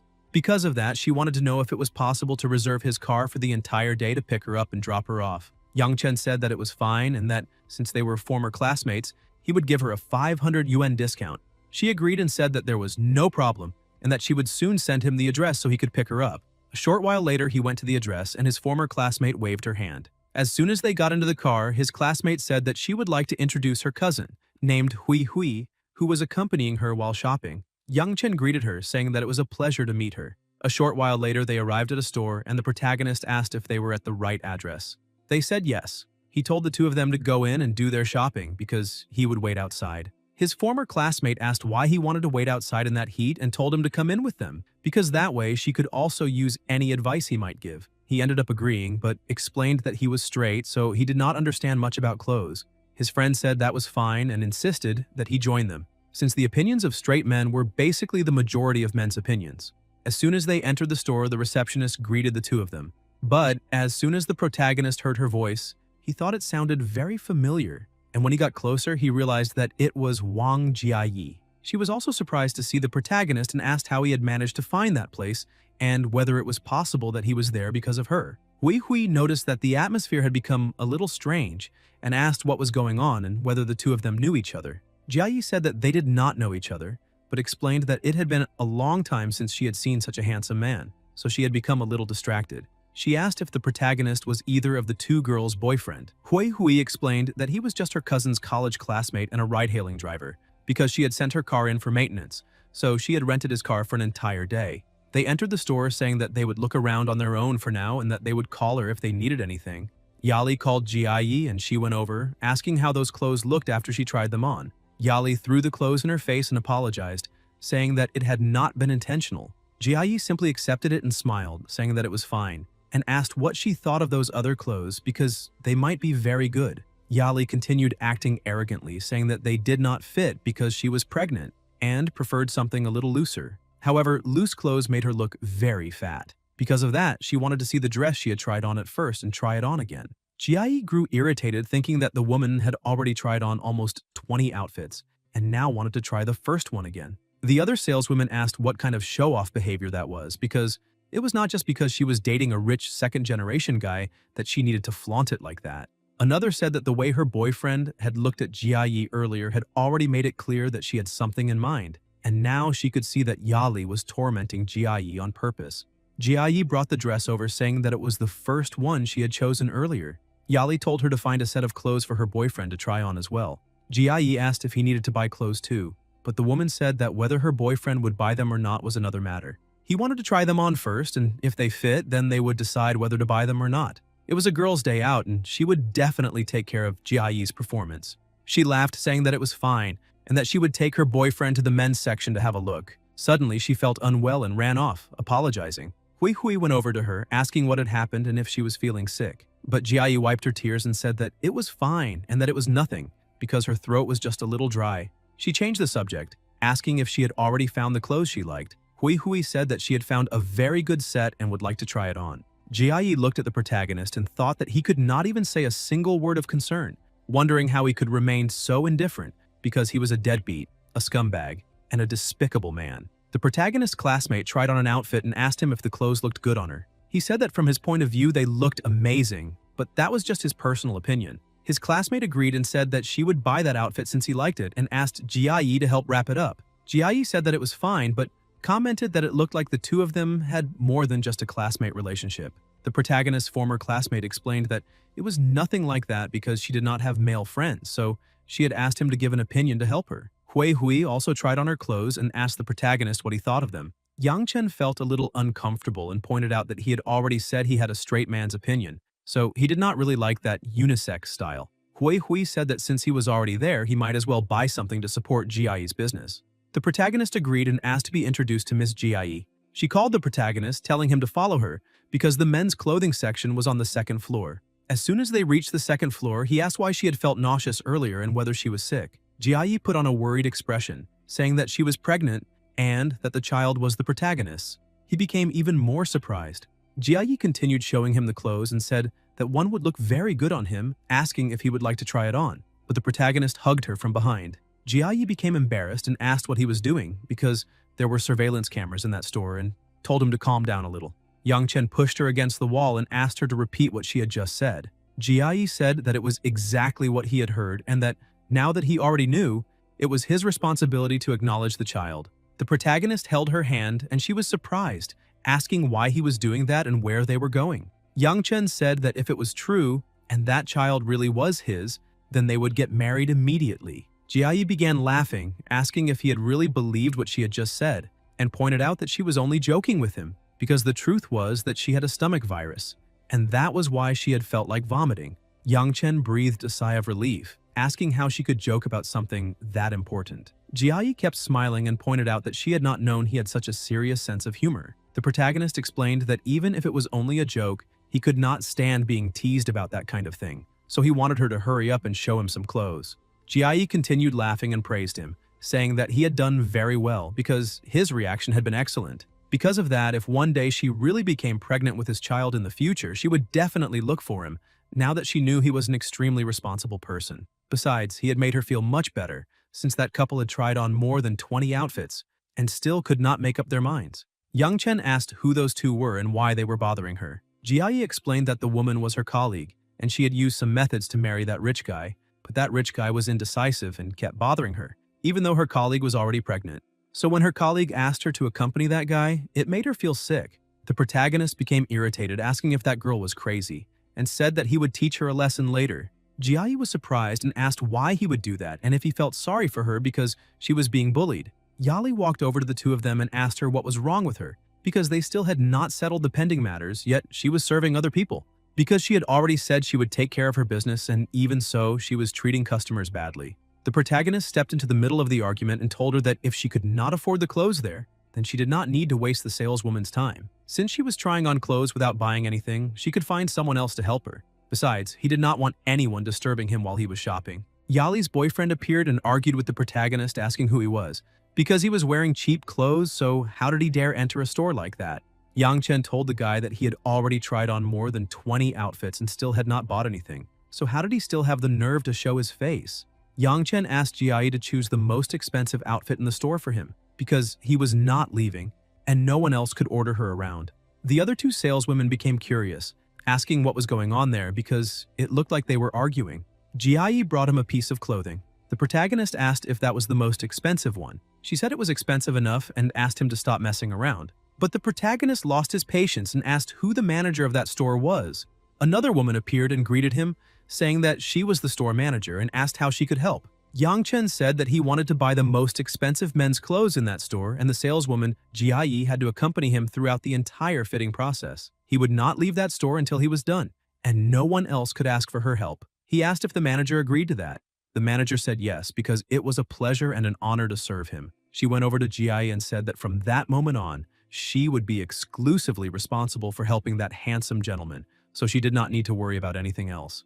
Yali shouted, asking what the point of that was because they had arrived first, so how could she go help someone else? Her boyfriend said that they were intentionally teaming up against the two of them to create trouble. The protagonist asked what trouble he was creating because they had tried on more than 20 pieces of clothing and had not bought a single one, which clearly showed that they could not afford them. And if they could not afford them, then why did they need to waste time when there were other customers inside that store? The girl's boyfriend said that the protagonist was just a poor dog playing tricks, because the clothes were worth tens of thousands. So how could he not afford them? He simply had not found anything suitable for himself. Yali asked Jiayi to pack up all the clothes she had tried on earlier, because if she did not buy something today, people would really think she could not afford those clothes. Her boyfriend became worried because the price of 20 outfits would be approximately 160,000, because he had only been joking and that idiotic woman had taken everything seriously. He asked his wife if she did not already have a lot of things at home. So why did she want to buy so much? Yali became irritated, asking what the problem was and whether he did not want to buy things for her because she was pregnant and he did not care about her. Once the child was born, she would have no status anymore. The boyfriend became worried and pointed out that he had never said he would not buy them for her and asked them to pack up all the clothes they had tried on so far. The protagonist intervened again, asking if they were trying to steal his saleswoman, but the boyfriend kept acting arrogantly, asking who cared if they were stealing her, because the protagonist could not pay for so many things. Yang Chen told Jiayi to choose the most expensive clothes, shoes, bags, and jewelry in that store and create an outfit for her, because he would pay for everything. Jiayi fell in love with him again, saying that he was very domineering, smart, and adorable at the same time. Meanwhile, on the first floor, Hui Hui and her cousin were looking around, asking why all the salespeople had gone upstairs and what was happening there. They said they needed to go upstairs to see what was going on. Yang Chen was still arguing, saying that he was willing to buy things for that saleswoman. His former classmate approached and asked him what he was doing because the things inside that place were very expensive, and he did not need to buy things to give to a stranger he had just met. Hui Hui told her cousin to stop being stupid, asking if she really believed that the two of them did not know each other. The boyfriend kept insisting that the protagonist was pretending and told him to stop, saying that a ride-hailing driver could not afford bags as expensive as that one. He asked Jiayi to get the 328,000 bag they had seen last time because he would buy it now. Jiayi brought the bag to Yali and said that she was very lucky because her boyfriend was truly willing to spend a lot of money on her. Yali said that was obvious because money had never been a problem for her boyfriend. Besides, he had never been stingy either. She looked at the protagonist and called him handsome, asking if he could afford that 328,000 bag. Yang Chen laughed, saying that a ride-hailing driver could not afford a 328,000 bag. And apparently the ones who really had money there were those two, so Jiayi could go get everything they had asked for earlier. The boyfriend became irritated, asking if the protagonist had been trying to provoke him from the beginning, so he would buy all those things. Yang Chen asked how that guy could slander him like that. If he did not want to buy them because everything was too expensive, He just had to say so and not make excuses. Yali went over to her boyfriend, asking if he thought it was too expensive and if he was avoiding spending money on her. Jo-jun explained that the issue was not whether it was expensive or not, but that it was clearly a trap they had created, and apparently she had not realized it. Ji said that Jo-jun always said he had money and should treat his wife better. Jo-jun shouted at her not to try to sow discord there, and asked if she believed he really would not hit her just because she was a woman. The protagonist grabbed his hand and began lifting him by the throat, asking what kind of man he was to bully and try to hit a woman. Because if Jo-jun really wanted to fight, then he would accompany him. Jo-jun became frightened and told the protagonist to let him go, or he would make sure he could no longer survive in that city. Guys, if you enjoyed the video, leave a like, comment, and subscribe to the channel so you don't miss new content. Thank you.